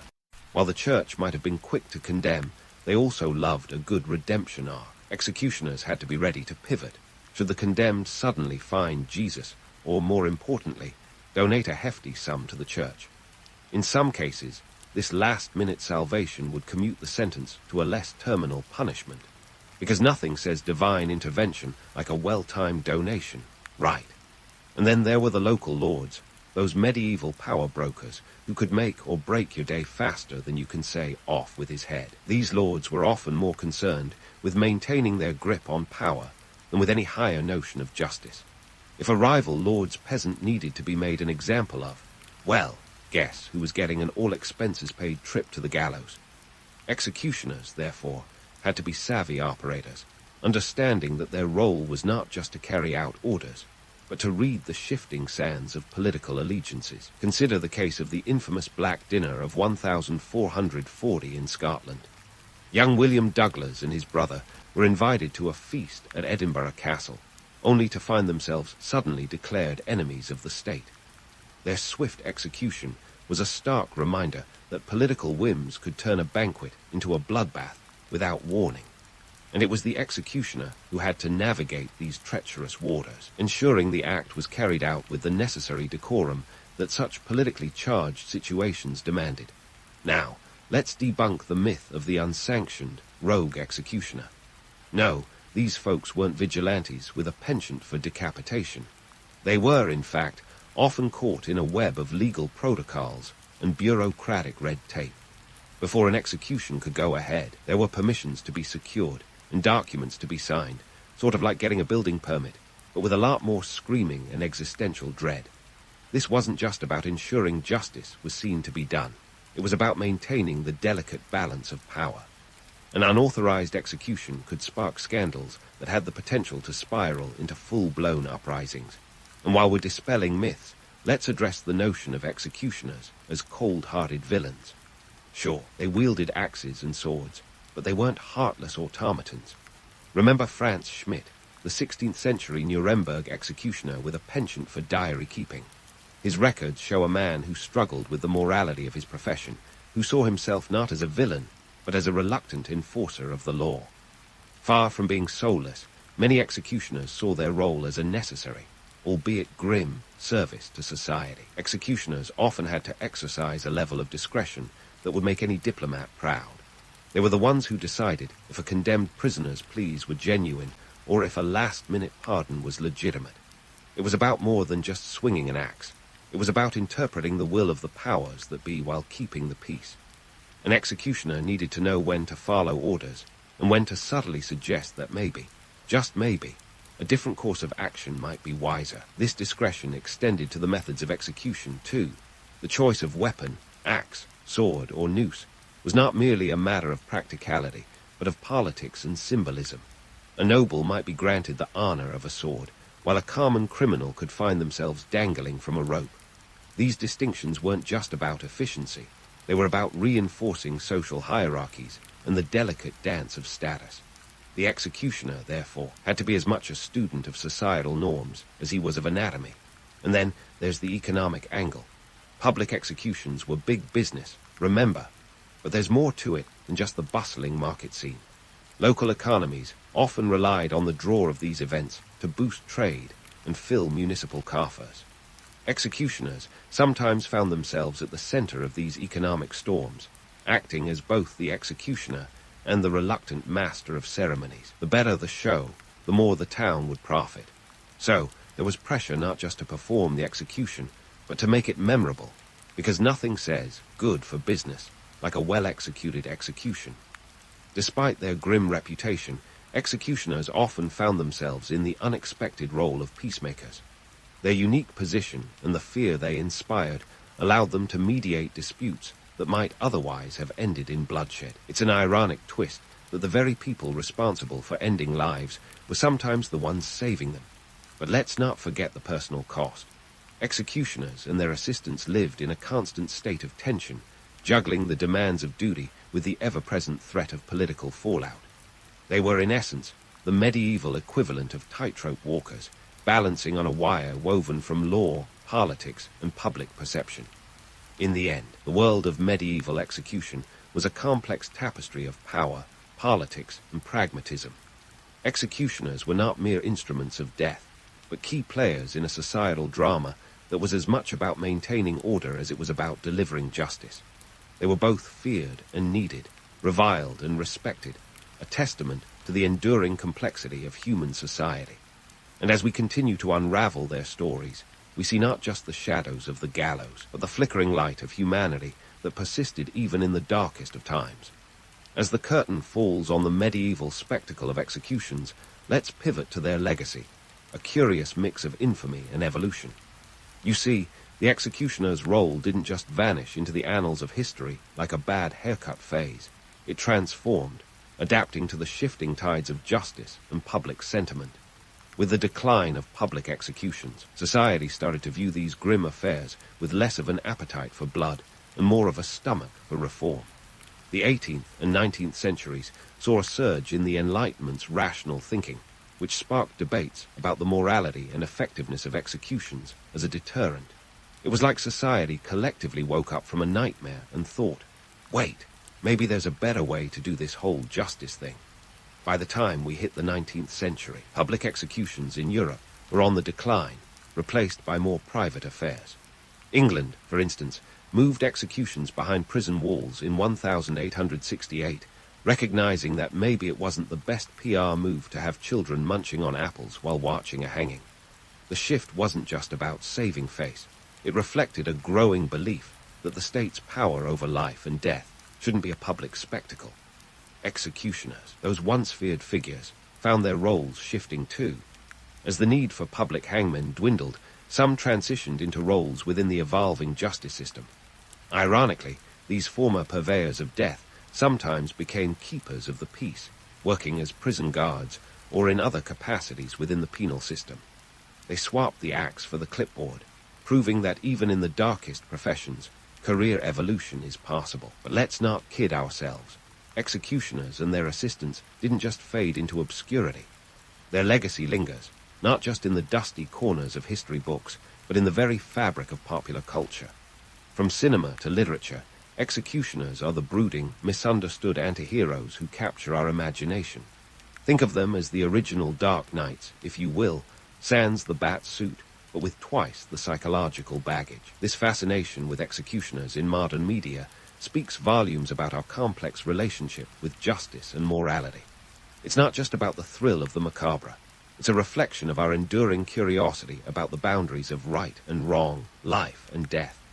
We see it in everything from Shakespeare's plays to modern films like The Green Mile, which grapple with themes of redemption, guilt, and the human condition. The image of the executioner, cloaked in shadow and mystery, taps into a primal part of our psyche. It's the allure of the forbidden, the unknown, what makes us shiver at ghost stories around a campfire. They remind us that justice isn't always served with a blindfold and scales. Sometimes it's delivered with a sword and a sama nod. Yet these depictions often gloss over the grittier realities, the psychological toll, the societal stigma, and the moral dilemmas that these real-life figures navigated daily. As we stroll through this macabre history, it's crucial to recognize how far we've come in the pursuit of justice and human rights. The progression from public executions to modern legal systems is a testament to humanity's evolving understanding of dignity and fairness. Today, the idea of capital punishment is hotly debated, with many countries abolishing it entirely, acknowledging that the right to life is, well, a pretty big deal. So, what lessons do we glean from this dark chapter of history? For one, it's a stark reminder of the power dynamics at play in justice systems, how societal norms, religious decrees, and political machinations can shape the fate of individuals. It's a cautionary tale about what happens when power goes unchecked, and justice becomes a tool for control rather than a path to equity. Moreover, it highlights the resilience of the human spirit, how people, even when cast as outsiders, find ways to carve out communities, humor, and meaning. Executioners and their assistants, with their grim tools and stained reputations, were more than just agents of death. They were reflections of the society they served, grappling with the same moral complexities that continue to challenge us today. In the end, the story of medieval executioners is not just about the past. It's a mirror, reflecting our ongoing journey toward justice and humanity. It's a reminder that while we've come a long way, the quest for a fair and just society is far from over. So next time you delve into a historical tale, remember the unsung figures who toiled in the shadows, shaping history in ways both grand and grim. Their stories, much like ours, are woven into the very fabric of human experience, a tapestry of light and dark, hope and despair, progress and peril. As we close this chapter, let's tip our hats to the executioners of yore, those enigmatic figures who, despite their grim duties, have left an indelible mark on the tapestry of history. Their legacy is a testament to the complexities of justice and a reminder that even in the darkest corners of the past, there's a story worth telling.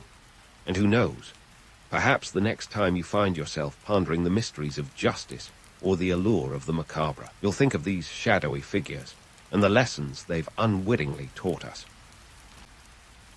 The sun is barely up, and you're already knee-deep in the pandemonium of ancient Rome's Forum Boreum, the bustling marketplace where the smell of fresh leather and the shouts of tradesmen create a kind of chaotic symphony. If you're not fully awake yet, the aroma of animal hides, and the jostling crowd will shake off any lingering sleepiness. Welcome to the world of Roman shoemaking, where today's agenda is a mix of sharp elbows and sharper deals. You're here to hunt down the finest leather, the very lifeblood of the footwear industry, and the best hides. Those come from Iberia, each piece a testament to the quality that Roman shoemakers demand. Iberian leather is not just any leather. It's like the luxury sports car of animal skins, known for its durability and sleek finish. The price tag reflects this, of course. A top-quality hide could set you back 20 sesterces. That's no small change when you consider that a Roman soldier earned about 225 denarii a year, roughly equivalent to 900 sesterces. So yeah, shoemaking in Rome is no casual side hustle. It's a serious investment. As you navigate through the hustle, you might bump into a handful of familiar faces. There's Lucius, the leather merchant who's practically an institution here. His voice is a constant presence, haggling over prices with the kind of tenacity that could outlast a Roman winter. He's got stories, too. Like that time, he managed to barter a whole batch of subpar leather for a nearly new toga. You can't help but respect the guy's audacity, even if it's a little questionable. But leather isn't the only thing on your shopping list. Tools are just as critical, and like everything else in Rome, they are subject to the whims of supply and demand. Look for the essentials. The calceus for cutting leather, the subula for piercing holes, and the linum for stitching. If you're lucky, you might find them all in a bundle for a decent price, say around 5 to 10 sesterces. That's if you're lucky. If not, well, prepare to part with a few extra coins. Now, let's talk economics, because this is where things get really interesting. A pair of caligi, the classic Roman military sandals, could cost a soldier around 50 sesterces. That's a chunk of change for a pair of shoes. But these aren't just any shoes. They're built for durability, designed to withstand the rigors of marching across the empire's vast expanse. They're a soldier's best friend, and sometimes his worst enemy when the straps chafe after a long day. But hey, nobody said conquering the known world was a walk in the park. The price of shoes reflects more than just the cost of materials and labor. It speaks to the social and economic structure of Rome itself. Footwear, like much else in Roman society, is a status symbol. A well-made pair of boots can signify rank and wealth almost as loudly as a laurel wreath. Yet, for most Romans, owning a single pair of shoes is a significant financial decision, not unlike saving up for the latest smartphone today. It's a world where every sestus counts, and shoemakers have to navigate the fine line between quality and affordability. As the morning wears on, the market buzz only intensifies. New shipments of leather arrive, carted in by weary traders who've been on the road for days. Their arrival stirs up a fresh round of negotiations, and you can almost see the gears turning in the heads of the buyers, calculating the best deals, the most strategic purchases. There's a rhythm to this place, a pulse that beats in time with the clink of coins and the rustle of leather. In this vibrant marketplace, the shoemaker's role is pivotal. You're not just crafting footwear.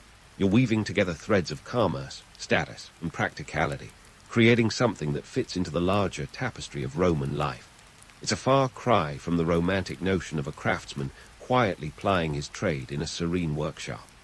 This is the real deal, where every decision, every negotiation could shape the success of your business, maybe even your standing in the community. And let's not forget the tools of the trade, now safely tucked away in your leather satchel. Each one is a small triumph, a testament to your skill in navigating the market's challenges. They'll help you transform that expensive Iberian leather into something worthy of a Roman's foot, a process that's as much about artistry as it is about economics. So, as you leave the market behind, heavy satchels slung over your shoulder, you can't help but feel a sense of accomplishment. The morning's work is done, but the day is just getting started. There's leather to cut, shoes to stitch, and no doubt a few surprises in store. But that's life in ancient Rome for you, full of hustle, full of heart, and always, always full of history. With the morning market hustle behind you, it's time to step into the heart of your craft, the shoemaker's workshop. This isn't some idyllic artisan's haven, mind you. It's more like a bustling hive, where the air is thick with the smell of heated leather and the relentless clatter of tools. The rhythm here is as precise as a Roman legion's march, each craftsman and apprentice moving in concert to the beat of their trade. First up on today's agenda, cutting leather. You pull out a calceus, not to be confused with the shoes themselves, the tool designed to slice through the hide with the efficiency of a well-disciplined centurion. And while the end product might be a pair of calceus shoes, those elegant, ankle-covering creations favored by Roman citizens, the process begins with a simple piece of leather and a sharp blade. You think cutting leather would be straightforward, but getting a perfect cut, that's an art form. One wrong move, and your Iberian hide becomes an expensive mistake rather than a lucrative investment. Now, let's clear up a common misconception. Not every Roman was strutting around in gladiator sandals. Sure, those are iconic thanks to Hollywood, but they weren't exactly the everyday footwear of choice. The gladiator sandals, more accurately calligi, were primarily the domain of soldiers. For the typical Roman citizen, the calceus was the shoe of choice, a more enclosed option that offered a bit of protection against the elements and a touch of style to boot. Think of it as the Roman equivalent of today's designer sneakers. But back to the workshop. Once you've got your leather pieces cut, it's on to the next step, punching holes with a subula, the Roman answer to a Swiss army knife, if the knife only had one function. This tool's job is to create those tiny openings where the linum or linen thread will pass through. And don't underestimate the linum. It's the unsung hero of shoemaking, holding everything together while enduring the daily grind of Roman life. It's like the duct tape of the ancient world, indispensable and always in demand. In the world of Roman shoemaking, hierarchy is as rigid as a centurion's spear. At the top, you have the master shoemakers. These are the seasoned pros, the ones who've seen it all and then some. They're the ones who haggle over Iberian leather in the morning and produce footwear that could grace the feet of senators by afternoon. Beneath them are journeymen, skilled workers who have yet to open their own shops or gain full membership in the guild. They're the backbone of the workshop, handling everything from cutting to stitching with a practiced ease. Then come the apprentices, the eager young bloods eager to learn the craft. They sweep the floors, fetch tools, and absorb every bit of knowledge the masters are willing to impart. It's a tough gig, but it's also their ticket to a future in shoemaking, a future that could lead to financial stability, maybe even a touch of prestige. Because let's face it, in a world where footwear is a status symbol, the ones who make those symbols hold a certain power. Shoemaking guilds are no casual clubhouses. They're as integral to Roman society as the Senate, and just as political. Membership isn't just about skill. It's about who you know and how well you can navigate the labyrinth of social connections. The guilds control everything from pricing to quality standards, ensuring that a Roman's foot is never clad in anything less than the best. It's like an early version of quality control, minus the fancy labels and marketing jargon.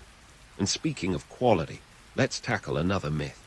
The idea that Roman shoes were uniformly excellent. While it's true that Roman shoemakers took pride in their craft, not every pair of shoes was a masterpiece.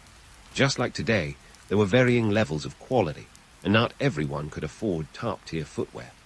Some shoes were held together by little more than hope and a prayer, ready to fall apart after a few hard days on the cobblestones of Rome. But for those who could afford it, there was the calceus, a shoe that was as much about fashion as it was about function. These shoes were typically made of softer leather, dyed in a variety of colors, and often adorned with decorative elements. They were the Roman equivalent of a statement piece, a way to express individuality in a society that valued uniformity. As the afternoon sun casts long shadows across the workshop, you feel the weight of history in every stitch, every cut, every thread pulled taut. It's a reminder that shoemaking in ancient Rome was more than just a trade. It was a reflection of the society it served, a society that valued craftsmanship, status, and the delicate balance between practicality and luxury. And while the myths of Roman footwear might paint a romantic picture, the reality was far more complex. It was a world where style met necessity, where the shoes on your feet could tell a story as rich and varied as the city itself. As you pause to wipe the sweat from your brow, you realize that this ancient craft, with its intricate dance of leather and thread, still has much to teach us. And the day isn't over yet. There's more to explore, more to uncover, and as always, more myths to bust. So stay tuned, because in the world of Roman shoemaking, the journey is just as fascinating as the destination. As you pause to wipe the sweat from your brow, the workshop's clamor momentarily fades, and the broader world of Roman society slips into focus. It's time for a break. not just to rest your hands, but to delve into how these leather-bound creations tread through the social fabric of ancient Rome. Because, as it turns out, footwear wasn't merely about protecting your toes from errant stones. No, shoes were a veritable language of status, wealth, and power, and they spoke volumes in the cacophony of Roman life. In Rome, what you wore on your feet could elevate you or expose you, a bit like choosing between designer kicks or thrift store knockoffs today, but with a tad more gravitas. The calceus, for instance, wasn't just a shoe. It was a declaration. Reserved for the patricians, the upper crust of society, these shoes came in a range of colors that could rival a modern fashion week lineup. Imagine a senator striding through the forum in a pair of richly dyed red calce. That shade wasn't just a style choice. It was a statement of rank and privilege. Red signified wealth and power, colors that could even make a toga blush. But let's not kid ourselves. This wasn't merely about fashion for fashion's sake. Every stitch and dye job in these shoes whispered, or sometimes shouted, about their owner's place in the pecking order. In a city where appearing wealthy could be as important as being wealthy, footwear was a sneaky way to tiptoe into the right social circles. And if you think about it, isn't that a tale as old as time? We're still doing it, just with less leather and more hashtags. Now, while red might have been the color of choice for the powerful, the emperor himself had a special kind of footwear privilege. Ever the showman, Emperor Caligula reportedly had shoes studded with precious gems. Imagine the throne room meetings with those glittering sandals peeking out from under his toga, catching the light and the eyes of those around him. Talk about making an entrance. This was footwear as political theater, and Caligula was the star of the show, using his fancy footwork to literally put his best foot forward. And it wasn't just emperors who knew how to use shoes for more than just walking. Roman soldiers, those disciplined legions marching across the known world, had their own footwear hierarchy. The caligae, or military sandals, were a badge of honor, a symbol of their commitment and endurance. But within the ranks, there were subtle differences. Higher-ranking officers might have had their sandals adorned with a bit more flair, like additional leather straps or subtle embellishments. After all, even in the military, a little bling never hurt anyone, right? It's worth noting that these distinctions weren't just for show. They had real implications. A foot soldier could look at an officer's shoes and instantly understand his rank and role. It was a visual cue, a kind of shorthand in a world without name tags, and this wasn't just confined to soldiers. Across the empire, shoes communicated messages as clear as any scroll or speech. Speaking of messages, let's not overlook how footwear was used in the grand game of propaganda. Emperors, ever keen to secure their legacy, would sometimes gift specially made shoes to allies or visiting dignitaries. These weren't your average housewarming gifts. Nope, they were intricately designed, often featuring motifs or insignia that reinforced the emperor's image and authority. Imagine receiving a pair of shoes emblazoned with imperial symbols, a reminder with every step of who was really in charge. But before you start thinking that all Romans were sashaying around in custom kicks, let's debunk that myth. The vast majority of citizens were more likely to be found in simpler fare. Think utilitarian and sturdy, the kind of shoes that got you from point A to point B without much fuss. For these Romans, shoes were less about status and more about survival, a far cry from the opulence of the elite. In fact, the chasm between the haves and the have-nots was often as wide as the Appian Way itself. If you were a plebeian, a member of the lower classes, your footwear was likely made from cheaper materials and lacked the vibrant dyes and intricate designs of the aristocracy. It was enough to get by, not enough to get noticed. And perhaps that was the point. An unassuming pair of shoes ensured you didn't attract the wrong kind of attention, especially in a city where the social ladder was more like a snake pit. Yet, even in this world of disparity, there was something universal about shoes. They were a common denominator, a necessity that transcended class, even if the styles did not. In a way, they were the great equalizer of Roman society. Everyone needed them, but not everyone got to flaunt them. So, as the midday sun begins to cast its golden hue over the cobblestones, and the sounds of the workshop fade into the background, take a moment to ponder the stories these ancient shoes could tell. They're not just relics of the past, they're echoes of a vibrant society, each pair a footnote in the grand narrative of Rome. And as you lace up for the next chapter, remember, in Rome, as in life, it's not just about where you're going, but how you get there, and what you're wearing on the journey. Stay tuned, because there's plenty more to uncover in this shoemaking saga. As you lace up for the next chapter, let's dig into the logistics of shoemaking that made all those Roman footnotes possible. Because behind every strut-worthy pair of calci and every grit-ready set of caligy was an intricate web of trade routes, skilled labor, and yes, some environmental consequences that might make a modern eco-warrior wince. First, let's talk leather, the raw material that was to Roman shoemakers what pixels are to today's digital influencers. Absolutely essential. Iberian leather was the gold standard, but how did it get from the sunny plains of Hispania to the bustling streets of Rome?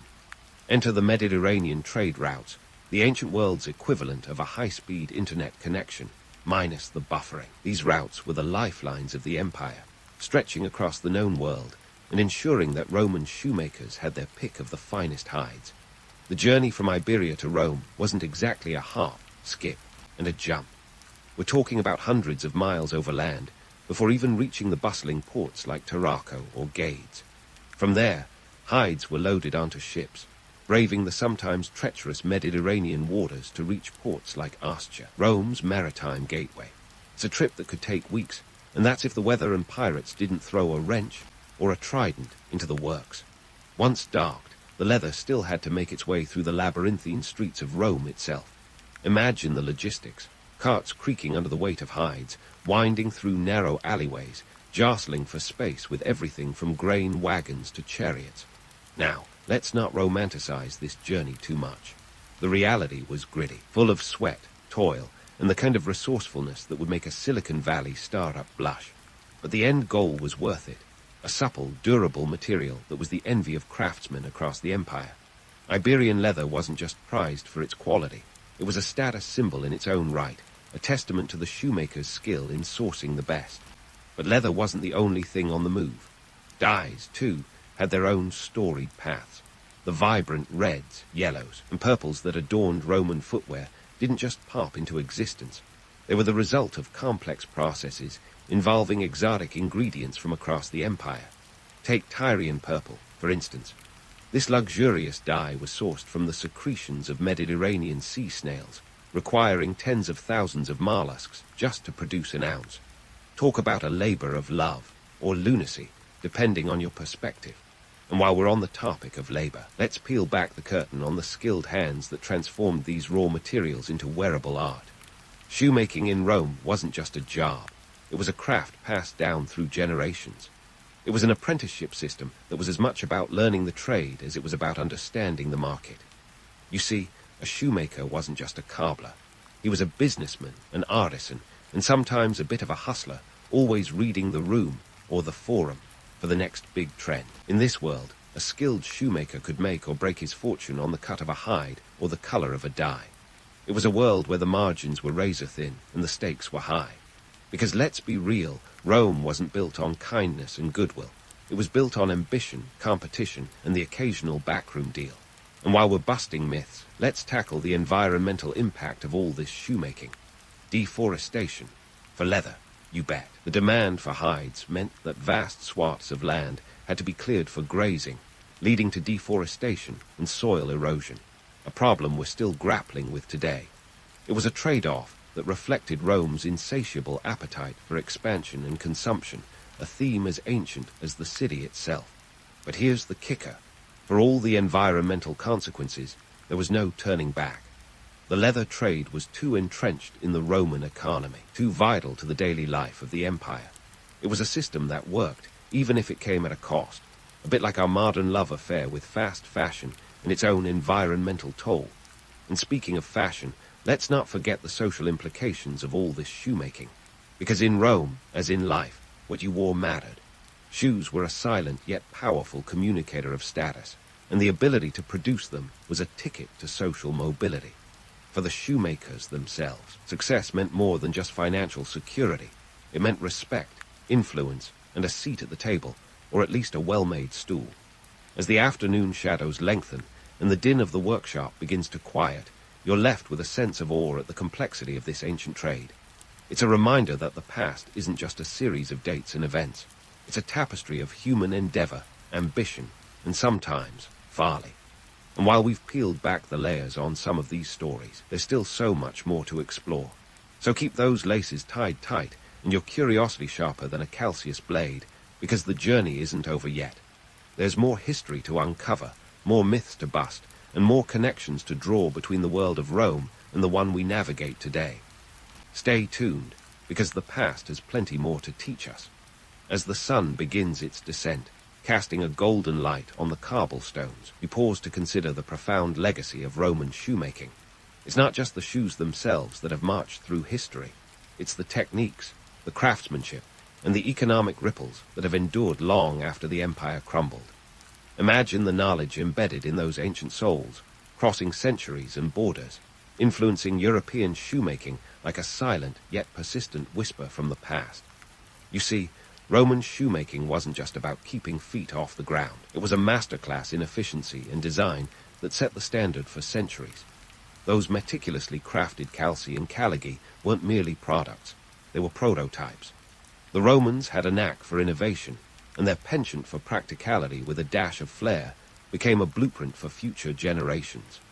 Fast forward to the Middle Ages, and you'll find European shoemakers still cribbing notes from their Roman predecessors. It's like the Romans left behind a DIY manual for the perfect shoe, minus the YouTube tutorial. The influence is most evident in the continuation of the guild system. Those Roman shoemaking guilds, with their strict standards and hierarchical structures, laid the groundwork for the craft guilds of medieval Europe. The guilds were the backbone of urban economies, controlling quality and price with a grip as tight as a gladiator's sword. Membership was a gateway to economic stability, and the Romans had already written the playbook on how to navigate this intricate world.